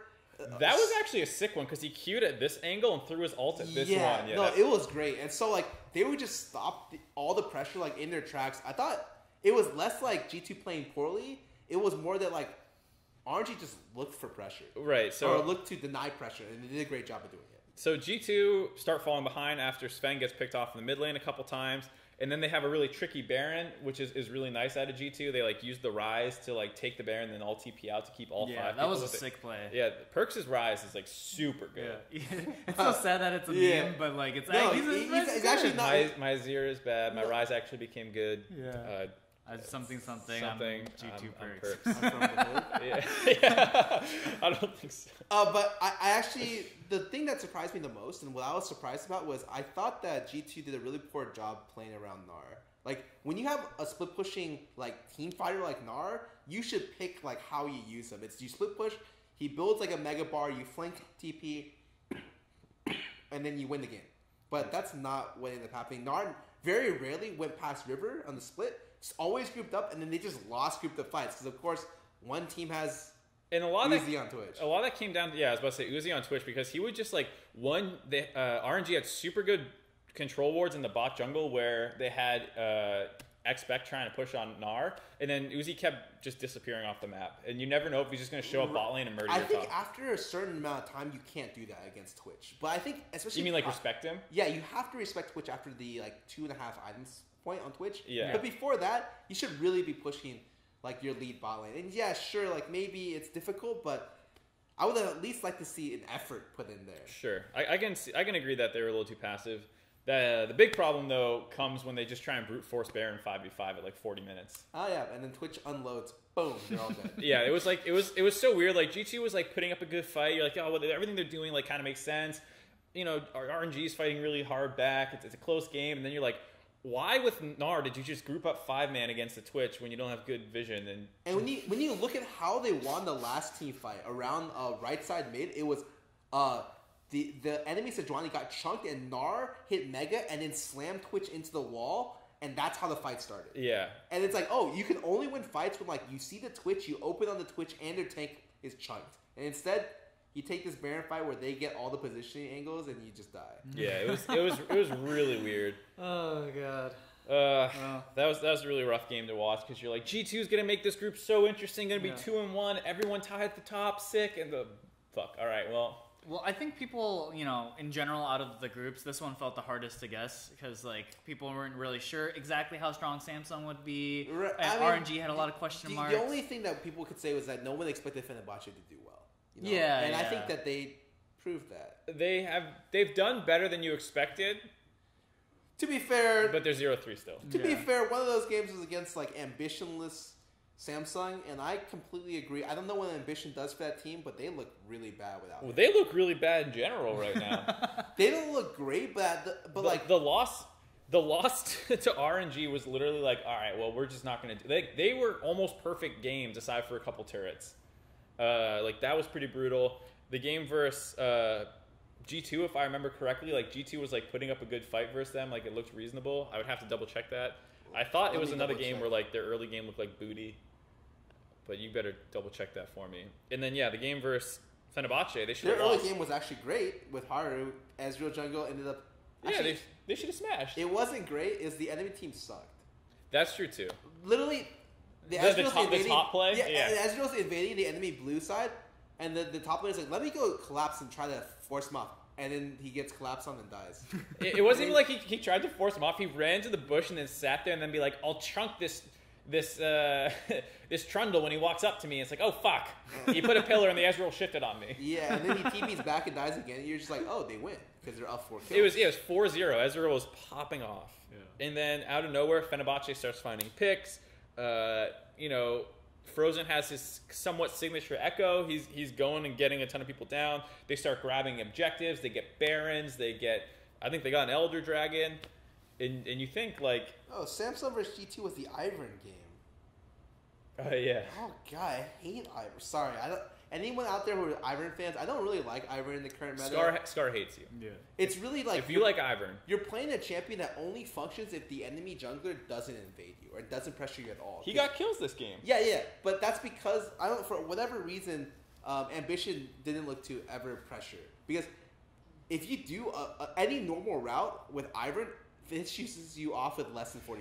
Yeah, you get so low. Let's get back to this game and finish up the Fenerbahce one. Okay. Basically what happens is Frozen goes full Jensen and just dies as Echo without Zanya's ult. Yeah. Oh no. The Echo flank. And I was like, if this is the way Jensen's remembered, by the way, I'm gonna be so sad. I mean, everyone has a signature move, and that's the Jensen. Man, mine is the ward over the wall, dude. Jensen's got the Echo Zanya's. It's stuck with him for life now. Yeah, and this one was even worse. Like, I'll say, like, the Jensen one that happened was kind of like, oh, but that was really hard to predict. He dove into a Lulu with all of her spells up as Echo and just got polymorph and then ulted. Yep. And then this is why assassins suck into Lulu, because Lulu can just crush your dreams. Yeah, you have to play it so slow, and he's just like, he had a really good flank and just got impatient. It was unfortunate. But yeah, the other game was GT versus Samsung, where they picked Ivern. Ivern did a great job being able to pressure the Cho'Gath early top, even got a couple kills. In the bot side, ended up like getting a kill there or two, and then it just so happened that they took a top lane tri-bush fight, where Talia and Cho'Gath just ended up 2v5ing. Yeah. It was still a pretty scrappy game after that, if I remember, but Samsung got ahead. Yeah, they started winning the side lanes really hard, and then eventually Cho'Gath becomes unkillable, and just like Talia with Cho'Gath just crush it. This was day one when everyone was like, Cho'Gath is broken. Yeah, and which I was just like, I think he has clear weaknesses and clear strengths. Yeah, when he gets set behind, like when Soaz plays him, or like when someone plays him into C9, he struggles really hard. Yeah, sure. We'll go with that. I agree. Cho'Gath from behind sucks because he has no mobility. Yes, and you need to have this massive health pool to waddle forward because you're going to lose 60% of your health before you do anything. And you think of like what Europe's counter to Cho'Gath is, which is Trundle. Trundle does a great job of being able to take care of all of his weaknesses, right? Yeah. You got the pillar to make him extra immobile, and you got the ulti to make it so that he's actually killable. Yeah. So Trundle started showing up, I think, day 3 or something. It was both the day European teams. It was like 2 or 3. Yeah, so that was definitely a bad game. I just think Cho'Gath is a problem for sure. Like if he gets out of control, like you. Oh yeah, absolutely. He's definitely a problem, but I don't think he's that bad. You just if you set him behind, strength, very good champion with good strengths, good weaknesses. Yeah, maybe a little too strong. All right, let's move on to predictions. What do you guys think? This one I think is still kind of hard to. I think RNG for sure, and the other one I'm willing to give G2 a chance. I think Samsung has looked bad enough in all their games that I'm not convinced that like they're gonna figure it out. And this was a team that this is the 3rd seed from Korea. They are a clear step down from Samsung and SKT. And this is isn't this one of Crown's? Is it Crown? Yeah, it's Crown, right? Yeah. It's one of his worst seasons, like to date. Like you can kind of tell, like he's not playing super. That game against with Haru, he literally just died like 4 times mid lane in a row. I was like, Jesus Christ, dude. So I'm also hyped for Crown this Worlds too, especially with the. I was hyped because it was like supposed to be a late game meta, but then it was just supposed to be Samsung's strength. But like Ruler is not better than Uzi, and you could probably say he's not better than Sven. Honestly, all things considered. I mean, to be fair, Sven and Uzi are great. Well, right, but that's the thing is like, well, Ruler is good. He's not like good enough to like beat out other people who play around. I'm willing to at least coin flip the matchup. I'm willing to coin flip the 2nd place. I would like if G2 made it, honestly, because I would like them to actually. It's really tough because let's say everyone loses to RNG. Everyone beats Fenerbahce, and then G2 beats Samsung. That ties it, and they have to go tiebreaker. I'm pretty sure. Yeah, it's basically who wins the heads up. Well, they have to win it. It's basically G2 have to win 2. Yeah, and then they have to win a tiebreak. Well, no, they have to win. I meant 2 versus G2. Samsung. Yeah, Samsung needs to beat G2 once. They will have to win twice if they need to do it. I think it's at least possible. It's possible. I don't think Samsung's form agree with you that they're as good as before. This is the toss-up in the 2nd place. Yeah. But I think Uzi and Shahu secure that. For sure. Shahu's actually super good. Yeah, I love their team. RNG just looks good. If there's one team I want to win Worlds that's like not a Western team, because I would take any North American or European team first. Yeah. And then after that, I would take RNG. Yeah. Because Uzi is like the people's champ a little bit. He's almost had it a couple times, and like he's honest. This is like the perfect meta for him. Yeah, if he's gonna pop off, he's gonna pop off. Too bad Vane's not in the meta, man.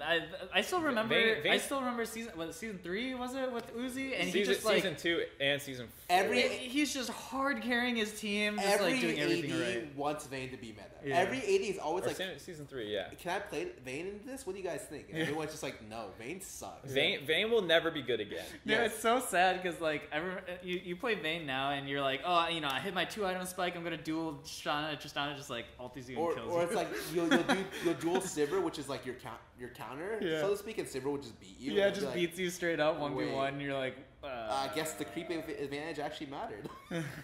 So dumb. I don't know. Vayne will just never be good anymore because their team fighting's ass, and people are too coordinated. Anyways, who you got for second? I would like G2 to do it. I think it's a complete coin flip. I think it's so hard. It's really hard, but I'm going to give it to Samsung just because G2 playing from the deficit. It's difficult. Okay. Yeah. No one cares about my opinion, but I think Samsung. I care about your opinion, Josh. All right. Just Korean boo over there, dude. Yeah. Korea boo. Can I be a Korean boo as a Korean person? I don't know if that's true. Yes. Anyways, let's go with an interesting group, just because it has TSM in it, so it automatically becomes everyone's favorite group to talk about. Yeah. 3-way tie for first is also why it's interesting. TSM, WE, Misfits, all at 2-1. Flash Wolves. Do you want to talk about Flash Wolves first? 0-3. Out of the way. Do we have to talk about them? They're bad. They're not very good. They're not so bad that they couldn't steal a win from someone. They played TSM moderately hard. I think it was WE was the other game that they played close, if I remember. But either way, I was hoping for them to be the dark horse, but that was no. Yeah, like the WE game was so ugly. They gave Rumble like a free lane after failing a 5-man play bot 1-for-1. I'm just like, okay. Oh wait, yeah, that was the WE. That was an ugly that one was, game. Yeah, never mind. They have one close game versus TSM. All right, let's skim over Flash Wolves. All right. Right. They did not play that well throughout the series. In their Misfits game, the biggest thing you can say about this game is that I'm surprised Misfits took so long to win. They were 9-0, but I mean, I'm guessing you got to see PoE's patented Orianna build. Yeah, so I think for talking about Misfits for a second, like their path was a little weird because they got stomped by a WE, right? And then they barely beat Flash Wolves, but it took a long time. Yeah, it took a long time. Yeah, so I was like, oh yeah, I didn't think Misfits were gonna be that good, and they don't look that good. And then their third game that they played versus TSM came out of nowhere, kind of for me. Yeah. Yeah, I think. We'll get into it when we. So we're on to Misfits. I'm done with Flash Wolves. Okay. Get me out of here. Let's focus on Misfits. I think Misfits, for the most part, they're like a really weird team. Right, that's what I was saying. Their first 2 games were not particularly convincing, and then the TSM one was very convincing. So I'm like, right, and when you look at when you think of the players on Misfits that are like just going off, Hansama played that game well. You point at Hansama, and you're just like, did he play that well, or did Doublelift just like? Okay, so I think it's both. Doublelift definitely had a bad game. Doublelift had probably his worst game. Like how did Hansama come back to lane and Doublelift was still on the same. Doublelift, they just got greedy. 100%. Super greedy. Took Cole without World Wars. Well, they were winning the trades. They forced Hansama back. All they need to do is go shop. Yeah, go shop. But they didn't. They got ganked first, and then they got that dove.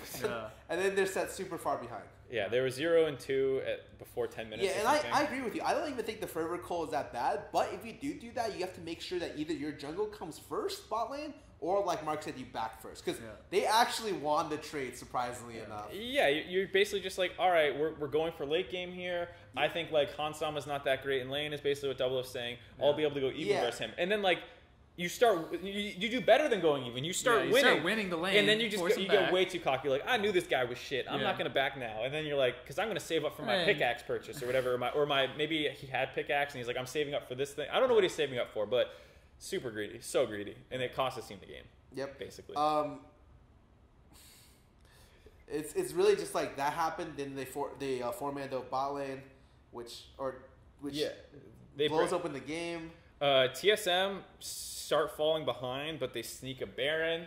Biofrost does a great job turning the gank mid lane to be able to like kind of equalize the game for TSM.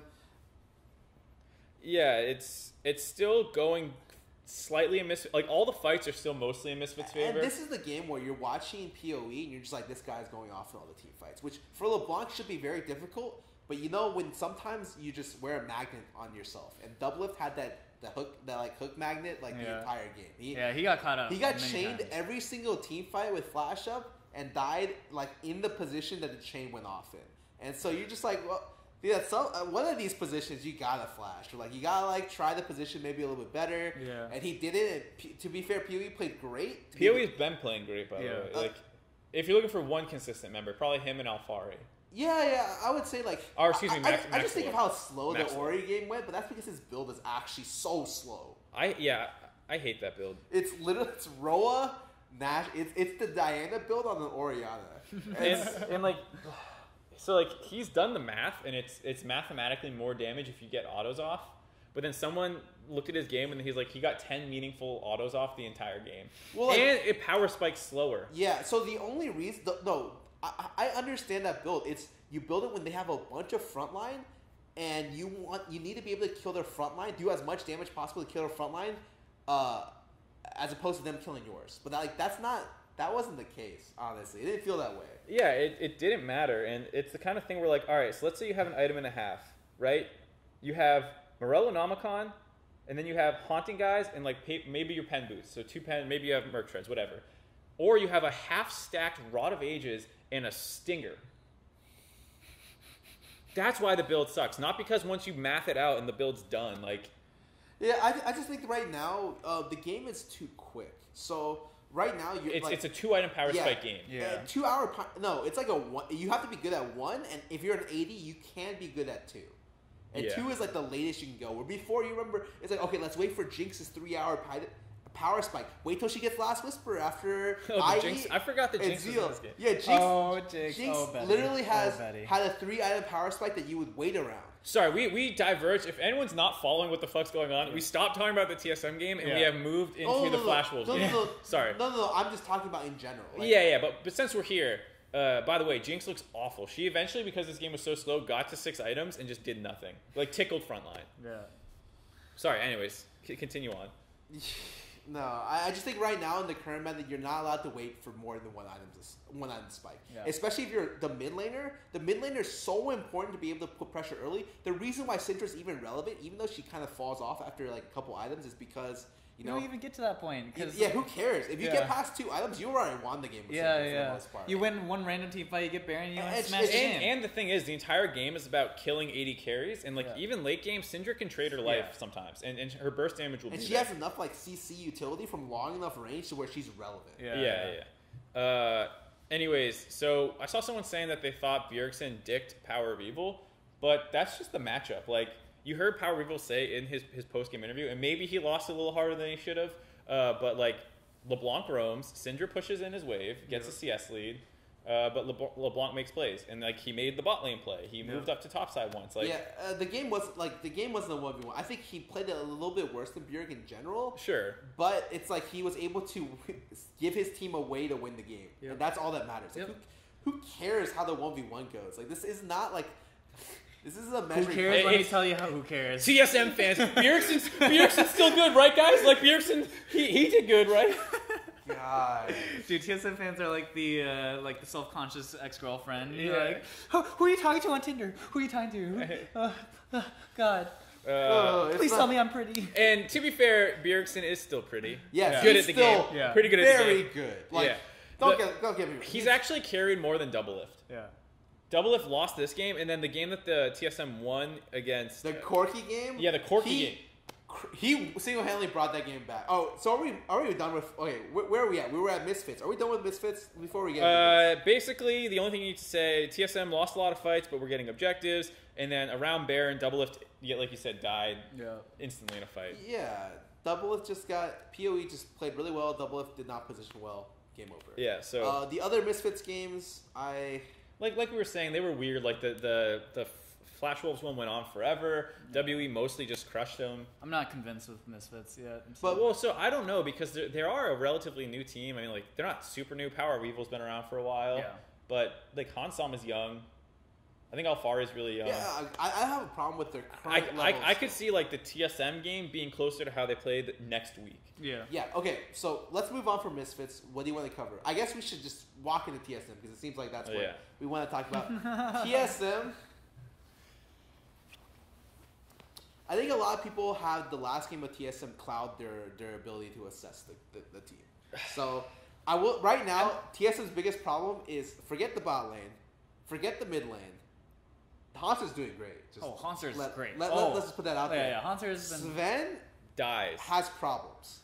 You know, a lot. Yes, a lot of them. It's the same problem we've always seen with Sven. Okay. Right? So a lot of people to be fair. A lot of people are wondering what is wrong with Sven. Like why is he dying a lot? And they're not coming to the right conclusions. They're seeing him die and they're just like, he's dying because he's an idiot and he just gets caught all the time, and like that's not the reason why he's dying. He's dying because when you get to Worlds, a lot of these teams control River better than domestic teams. So the way usually what happens is when you're playing locally, controlling vision is very easy. You walk into the enemy river with a group and you put wards down.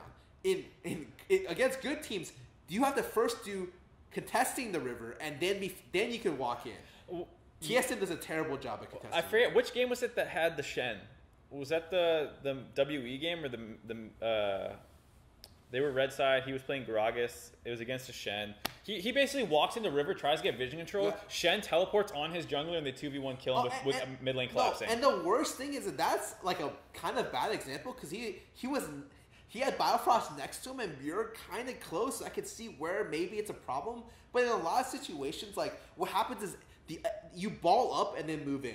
And what happens is they're a little bit disjointed, and you don't really get taken advantage of against. Well, that was my point. Yeah. Yeah, but against like world class teams, the river is such a hard objective to contest without everyone being on the same page. And as Sven contests, it's usually like just even or like one man down, and he gets punished for it every single time. Yeah. With the exception of being whatever he did at the Rift Herald that one game, that was just him being stupid. Like that wasn't like a river. That was not a river contest. That was him actually just playing bad.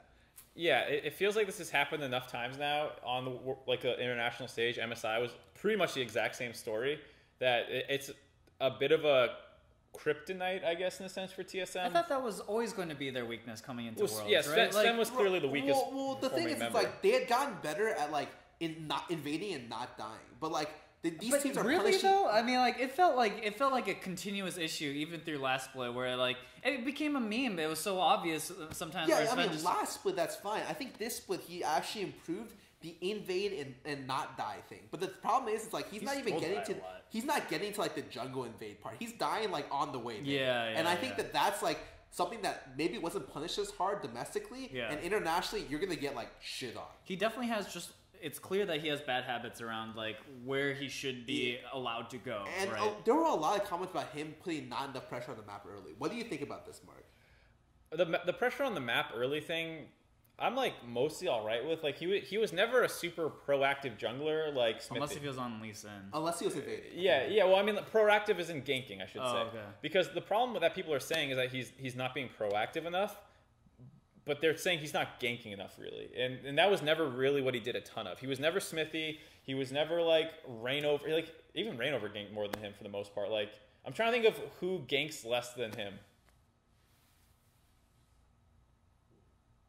Sven was usually the person that, like, enabled his teammates. Right. Know? He comboed together to do stuff, but it wasn't just, like, I came from behind Tribush and I did a wraparound gank on your bot lane, right? Like, yeah, I guess he is one of the lower ganking ones, except for when he's playing Lee, of course. Right. Like, I'm not saying he doesn't have games or champions that he plays aggressive on or ganks on, but he's always aggressive. He's in the enemy team's jungle, and that's I still consider proactivity. So I don't think I agree with the idea that he's not proactive at Worlds right now. Yeah. It's that his proactivity is getting punished, and then maybe he gets a little shy or something. Yeah, I think right now he's like not able to find anything early, and a lot of that is his fault, and part of that is because like he can't touch the river.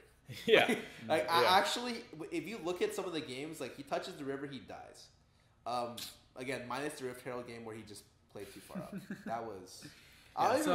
Here's the thing: is that like going into Worlds, Sven was clearly like the person that you would look to as being like, okay, this is the weakness that TSM. You were worried unless he played Lee. You're worried at any point that Sven might just die randomly and that there was a game. one thing that you weren't expecting though is that Doublelift having a bad game, and I think that's where some of the question marks really come in.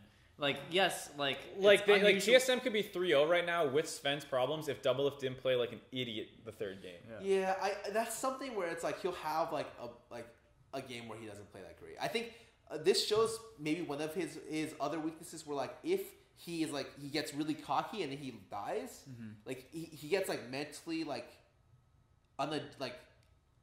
She gets shook. Shaken. He's shook. He's shaken for like the rest of the game. This is definitely something where you thought he could play. Who cares if he died once? Honestly, Faker died fucking 4 times in this game, right? Yeah. Who cares if he died once? But it really felt like it left like a mark on him, and it kind of carried over throughout the game. Yeah. And a lot of people are saying like they banned Trist and Doublelift like sucks. It's like I know that's not true. Yeah. I just think this was definitely a game where he thought he was way better than the enemy team, and he got smashed because he got cocky. He picked a relatively like late game focus, early itemization, still won the lane, and then like basically assumed he was going to win the game for sure. Yep. The WE game, like we were saying, Bjergsen saved them. Like they were dying a little bit, and then Bjergsen gets a solo kill on GA. God. He has a monster Cia. Like he's popping off super hard. He's at like 2.5 items at like 20 minutes in the game or something. And also that draft from World Elite, god awful. Like I don't know how they killed double tank frontline with Syndra plus Xayah. They must have been like thinking something different because even their support pick was tailored to like extend team fights, which is something their comp does not do. Yeah. Tarek does not. If you're extending team fights with a Syndra, it's like great. You got one more ball. You pick Tarek into Syndra, hopefully, Yes. and like hope you get the ult before her ult comes in. Yeah. They had like I thought that was a terrible draft by them. It was really bad, but the big problem wasn't the draft. It was just like after Bjergsen got a lead, there was a skirmish where Sven had like a super nasty ult to knock the Tarek off of Syndra, so that they could get up. Yeah, that was so nice. That was like the one play where you're like, oh, he redeemed himself. Well, I think Sven's playing like late game all right. Yeah. I actually agree with that. I think though right now maybe he's very hesitant to like hit the go button. Like so, and one of the weird things is that TSM right now is willing to trade off. Like their jungle priority is very low. Every other team prioritizes Sedge. They'll give Sedge away to take the Gragas to Sedge. Yeah. Because like that's a comfort pick for Sven. I don't necessarily think Gragas is better. I just think that like if they're doing this, like they're giving up I don't know, a little bit of jungle priority to make sure that they get like, you know, the Xayah pick or the Triss pick or every game. Yeah. I think it's fine to have a little bit different priority on champions. If you don't play Sedge that well and you don't think it's going to be a big problem for you, give it away and grab other stuff. Hanser, only other person really talk about for TSM. He's just hulking out. Really not too much to say. Yeah. He's playing so well. A good example is, was it the first game where he was against Cho'Gath, right? Where he gets the 30 CS lead top lane, and he rotates bot lane, 1v2s the gank bot lane, gets the kill, backs out, gets the tower by himself, causes enough pressure on the side lanes where he evens out TSM's deficit. Yeah, and then he gets that monster 5-man ult against the wall that almost ends the game. Yeah, just if you guys were worried about Hanser, I know some people were. Hanser's playing like your best guy. Like, or actually, Bjerg's probably playing. Bjerg's still probably your best guy. But then afterwards, Hanser's like a very close second, and that's so good to have someone close to Bjerg in terms of consistency for your games. I'll take someone at the level of Bjerg. Why not? With those two people and like the average skill level of TSM right now, you're just wondering what position to get out of groups. Yeah, I think. Yeah. Well. So I guess we can move into the prediction part. Yeah, we haven't really said too much about WE. They're 2-1. Beat weak-looking Misfits and beat Flash Wolves. Lost to TSM pretty convincingly. Hard for me to really put my eye on where they'll end up. So it was funny because in the plans with World Elite, it looked, they struggled a little bit. Despite what people say about World Elite and their early games and yada yada, it still put a doubt in my mind. But they come into this and it looks exactly the same as they still just struggle early game. I'm a little bit worried about World Elite's drafts, to be quite honest. The first draft against TSM, I think even the Dest, Froskirin went off. It was just like, this draft sucks. I can't believe this happened. And their second draft, they drafted against Flash Wolves. They had a comp where they had something like Rumble, Gragas, Galio, Twitch, Janna. And I just thought like They snowballed well with it, but it's not a great draft. Yeah, I think it's fine to say like it's not a great draft. It's like Gragas Lily is the opposite of what you'd want in this comp. Although I can see where it can kind of deal well with the other team's dive comp. So it's not like a super great draft, but I was just like, like I wasn't impressed. No. So I do not know what's going to happen in this group. This is one of the few where I could see all three outcomes like happening. Yeah. Where it's like TSM doesn't get out, WE doesn't get out, Misfits doesn't get out. Any of those could happen. Any of the three teams tied for first right now could knock it out very conceivably. That's true. Like, let's say Double Lift has another bad game. And the thing is, it's like, let's say Haunter had like just a great week and he falls back to earth a little bit. That's enough to where like maybe one game doesn't go his way. One game doesn't go TSM's way. Because a lot of the times when TSM's in a deficit, what happens? Their side lanes are always winning. Because Haunter's doing great. And so what happens in the situation where he's not? Who knows? You have to trust in Sven to initiate mid game. And that's like, I don't know if he can do that. Right, and maybe Misfits keeps playing well and they beat TSM again, right? As well as Flash Wolves, and then like all of a sudden TSM is sitting at 3-3 against like 4-2 and 4-2. Okay, let's go predictions. This one's so tough. I don't want to say anything. I stick with my initial predictions, which have TSM going out first. Yep. The second one, I would want a coin flip. I actually have no idea. All right, flip a coin. Oh, do you have one? Yeah, we have a kind bar. Okay. All right, I'll flip it. Tell me, call heads or tails when it's in the air. Okay. Kind or non-kind? Okay. Kind. That's Misfits. Kind. All right, Misfits gets out. All right. Yeah. Misfits gets out second, and Rolly gets out third. I was gonna say Misfits actually. I'll believe that what they played in their third game is closer to how they'll play, just given like the whole stage jitters. I actually think that that's reasonable. I think that their level of skill could be higher than they showed in the most of the first week, and TSM's level of skill might be worse because of I'm worried about Hanser's consistency a little bit. I think he's playing great, but. You still have the Sven question mark. Double Lift seems like he can. I don't know if Sven can turn it around in time. So like I'm banking on his teammates to be like. I think Sven going to best of fives will be better over the period of best of five, because I think in between each game he can adjust better. Yeah, have small adjustments. Yeah. But in best of ones, it's like, whew, good luck. Yep, I agree. TSM's always been a shaky best of one team. Yeah. But okay, that's my predictions. Do you have the same? Yeah, I said Misfits and TSM. You don't care about one or two? No, it's. What about you, Josh? I'm just gonna say World Elite just to say World Elite. Like you guys said, TSM World Elite. Yeah, TSM. I think TSM should get it out. I think like Hanser and Bjerg should play to the level. I think Hanser has shown that he is a very just consistent player overall. Yeah, he's a monster. So I think he can continue that form. It's just like a matter of like, can Double Lift, get it back together. God, it's so bad talking about TSM and being like, no one has hope for Sven. Like, I think he'll play a little bit better going to second week. Yeah. I just don't know if he can turn it all the way around. Yeah. Because I think he will always most likely be the weakest player on that team. And to be fair, like, TSM has such a crazy roster, like Double Lift, Hanser, and Bjergsen are all just... Biofrost is pretty good. Biofrost is, he is really good, so no, I'm not, like, discrediting him at all, but, like, Double Lift, who is considered one of the best AD carries, Bjergsen, who has gotten how many MVPs? And then Hanser, who has been consistently the top. Bjerg is legitimately, like, playing crazy. Actually, and I think Bjerg and Hanser are both playing, like, top 10 at their position. Yeah, 100%. They're at their nuts. position? Yeah. Probably top There's 5. only 16 teams. That means they're in the lower half. All right. They're like top 5. Yeah, I would agree with that. Yeah, for sure. Yeah, so, they have a crazy roster. So Sven's mistakes are actually pretty easy to analyze and fix for next week. Nikon Twitch, Nikon Twitch, that person. Hey, bet something on it. Parth, that guy, he can fix your problems, dude. Yeah, you know those problems Sven has had for like a year and a half. This guy's got them. He'll fix them. Sorry, I usually don't do that. Someone screenshot it. But I'm just saying, dude. It's not that Quote me. He's doubling down. Here we go. Me.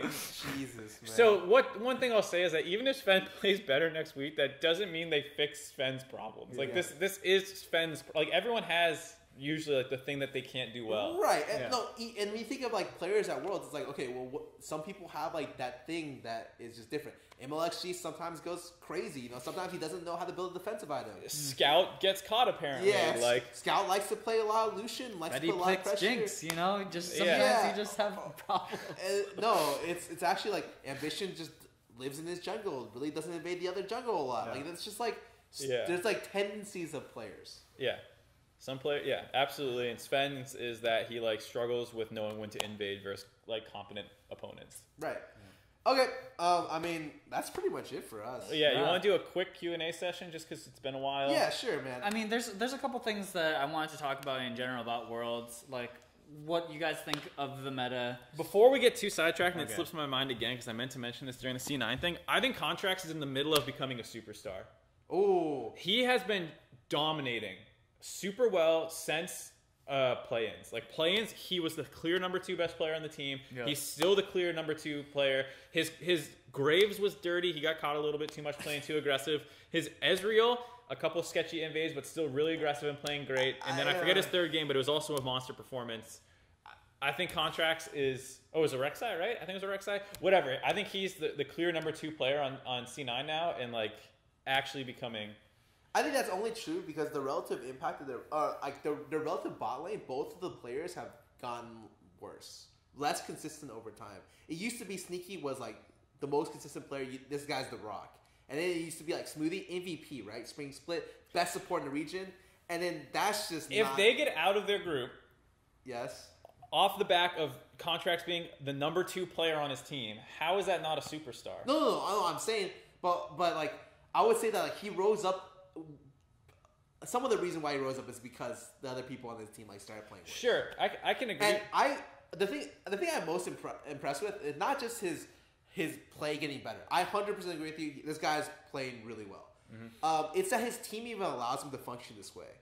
Impact is willing to take like the tank every single game, and like I don't know. I think Impact enables his team so much to always be able to function. Impact's like the ultimate homie. Yeah, sure. He's helping out his team. Oh, you guys need any help in like pressuring mid lane? Don't worry, I got you guys. Just making sure I'll cover you, Juan. Dude, I got you. It's like I think that like if Contracts does take off to be the next superstar, he could not have done it on a team with a top laner that wasn't as like what do you call it? Sacrificing as Impact. Sacrifice. No, honestly, dude. Yeah. This guy's literally. Well, so the other thing too is Impact's also doing really well in lane matchups that he should win. Like his Shen versus Cho, he actually punished the Cho harder than anyone else did. Impact is playing really well. The Cho also was a full fucking idiot and walked up level 1. Like the one thing you don't do in that matchup as Cho'Gath is walk up and take pass through Q damage and 3 auto attacks. But hey, he'll do that anyways, and that's why Impact looked really good that game. but I think since the play-in, we were kind of worried about Impact's like laning form, and he's actually played the early game fairly well on all picks. So yeah, absolutely. Impact's definitely stepping up. So, anyways, I think their top side of the map is doing great. I will say my eyes on a couple people at Worlds. Contracts is one of them because I feel like if he continues to play aggressive well and like he makes mistakes for sure, but they're not like game-breaking mistakes. It's like it's not the reckless mistakes. It's not the double lift mistakes. Yeah. It's like I'm winning and I got caught once and fed 300 gold over and that's it. So if he can like stay around that like level of mistakes while still making such good plays, I think that'll be huge and like they'll definitely get out. Do you guys want to just talk about that? Like week 1, who you guys are impressed by? You know, so obviously Mark chose Contracts. I mean, for me, like I don't know how much more I could talk about Hanser. You know, I think Bjerg, I expect that superstar level of play. Like I've seen this guy over the years. He's that good. Uzi, you expect that. Yeah. Hanser is like it's like he had great form in playoffs. Yeah. And you're just like, but can he carry it to World? Last year, it didn't do too high. This year, fantastic. Literally, like you can make an argument that he's like top 3 at Worlds right now in this position. Studs and duds, I like that. Let's do 3 studs, 3 duds. Oh, okay. Oh, man. So studs for me, Uzi. Yep. Contracts, I'm down. I don't want to put Contracts like my top 3 he's like players. most improved. Oh, right? So like right now, I would say Hanser. That guy's going off. All right, you can do Hanser. You do yours. Okay. Hanser, Uzi. Oh god, this last one is difficult. Let me think about all the team. The thing is, it's like it's hard for me to really be like, okay, I think. I'm trying to remember all the games. It's pretty tough. It's because I have such high expectations of teams like SKT and Long like you're less impressed with Faker. It's like Khan played well. Yeah, of course he played well, dude. Are you serious? Dude, I fucking love Levi. Yeah, I mean that guy. His Kane was good. Yeah, he actually played well too. I think Gigabyte Marines isn't a team without him. So I'm actually impressed by BDD.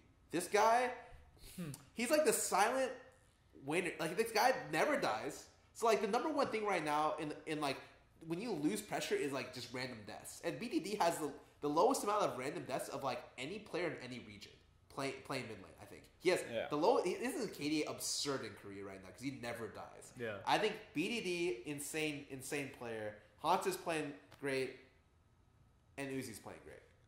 I would take Uzi, Bjerg, and then Khan. Ooh. It's hard for me to vote for Bjerg. I know he's playing great, but like I'm talking like elevating to his level of play. I think Hanser's doing. I think it's like neck and neck between them, which is usually what you can't usually say that. Yeah, or even I would even say no. You guys want to put Faker in your studs? Actually, I think he died. That Ori game against like Scout. I just wanted to put that out there. I like the matchup. Like it's good, but like. I think he messed up a little bit. Let's be real. All right, duds. Oh, this is. Where do I start? There's so many duds. Yeah. Scout for sure is on everyone's list. Scout, yeah. I think Scout didn't play very well. Sven hasn't played very well at all. I don't know if he's played like the worst though. Yeah, no. I think like because like what about Soaz, right? Like. Yeah. Do you think he's played awful? Well, let's put it this way. How about like based off of expectation though? Because like when you think of a dud, you're thinking of someone who should have done better but didn't. Yeah, like you had a bullet in there. Yeah. And it didn't come out. Yeah. Yeah, I mean.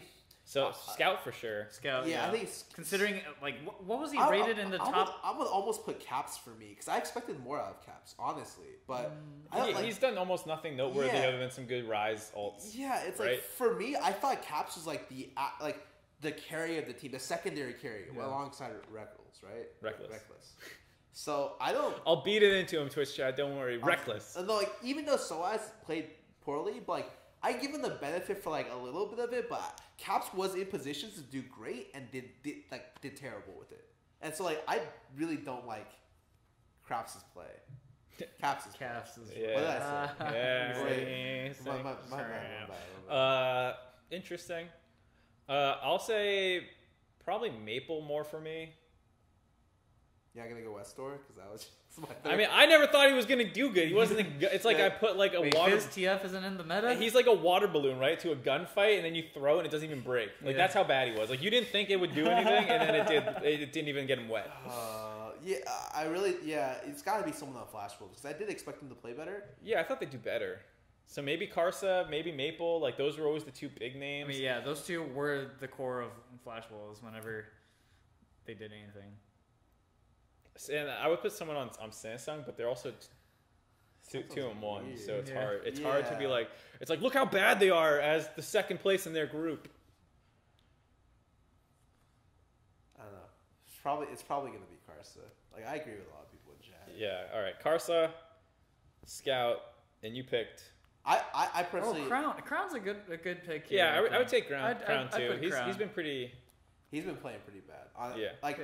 There's a lot of people playing. That's why it feels hard for Samsung because no one looks good. Like I honestly, God, it's a lot easier to pick people on like all the losing teams. I'm sure we could pick someone from AHQ. Crown Staleo was really good. I'm sure we could. I don't want to do Crown. Yeah, I'm sure we could pick someone from AHQ and be like, that guy sucked. Yeah, but no one expected them to do well. Oh yeah. All right. Well, we'll think on it. All right. For me, I don't know why I have high expectations of Caps. That's it. Cuve mechanically has looked good, but he's gotten caught out so much. Like, look at those dives. He didn't he played those when he was getting dove like God tier, and like that first. Remember that game where he was Maokai and he died like 3 times? Yeah. It's like, wow, look how good you're playing these situations you shouldn't be in. We said Scout from EDG. Yeah, and the reason why Scout's the obvious pick. And the reason why Sven's not up there is because like we didn't expect him to do super well. Yeah. Yep. So it makes me want to pull up the LoL esports like top 20 players at Worlds or whatever, and then because like Scout was really high up on that list. I'm pretty sure. All right. I'm okay. Anyways, I'm okay with mine. Whatever. We have our general list done. Is there anything else you guys want to cover? No, I feel like we covered a lot. I'm down. Oh, okay. Well, I guess that is going to wrap it up for us. Yeah, thank you guys for watching. our first official World's Greatest League Talk Show. We got a lot more of these coming pretty much every Monday. To our sponsor. Oh, is it every Monday? Is that official? I think it's basically official. Like we might. We'll release the schedule on our Twitter, Greatest League at Greatest League T. Just follow us and we'll let you know. But yeah, thanks a lot to our sponsor Acer over Acer Predator. There. Thank you for sponsoring our episodes. Of course, they've got great monitors. You should check them out. Also, they gave us the laptop we are currently using to produce this show, so huge thanks to them. They are the official sponsor of Worlds as well. Yeah. And the official sponsor of Greatest League Talk Show. Which is the more important thing. The more important broadcast. Yeah. Like Worlds is important, but you could always just watch Greatest League Talk Show without Exactly. Worlds. We're like Worlds, but we're succinct. Yeah. 2 hours. I don't know how succinct we were. Time-wise, we might do earlier in the future. We're still kind of figuring that out. Yeah, so... Yeah, exactly. We'll try to figure out. There may be a chance that we follow up the broadcast right after, but a lot of that just really depends on how much I want to mess up my sleep schedule. Because apparently this guy doesn't care. I just sleep when I can. I whenever. I wonder what it's like to not have a real job. I mean, this not having a real job is working out pretty well for me. Sign me up to keep not having a job. Oh, yeah, I'd like to be on that. Anyways. Thank you guys for watching. We did promise we'd do a Q&A, but as you guys may not know, Mark lies a lot. I asked if you guys want to do a Q&A. You said yes, and then we instantly sidetracked into whatever else we wanted to talk about. Anyways, Mark's a liar. Thank you guys for watching. Thank our sponsors. Thank you guys for showing up. We'll see you next Monday for finishing out the next round of groups. Peace.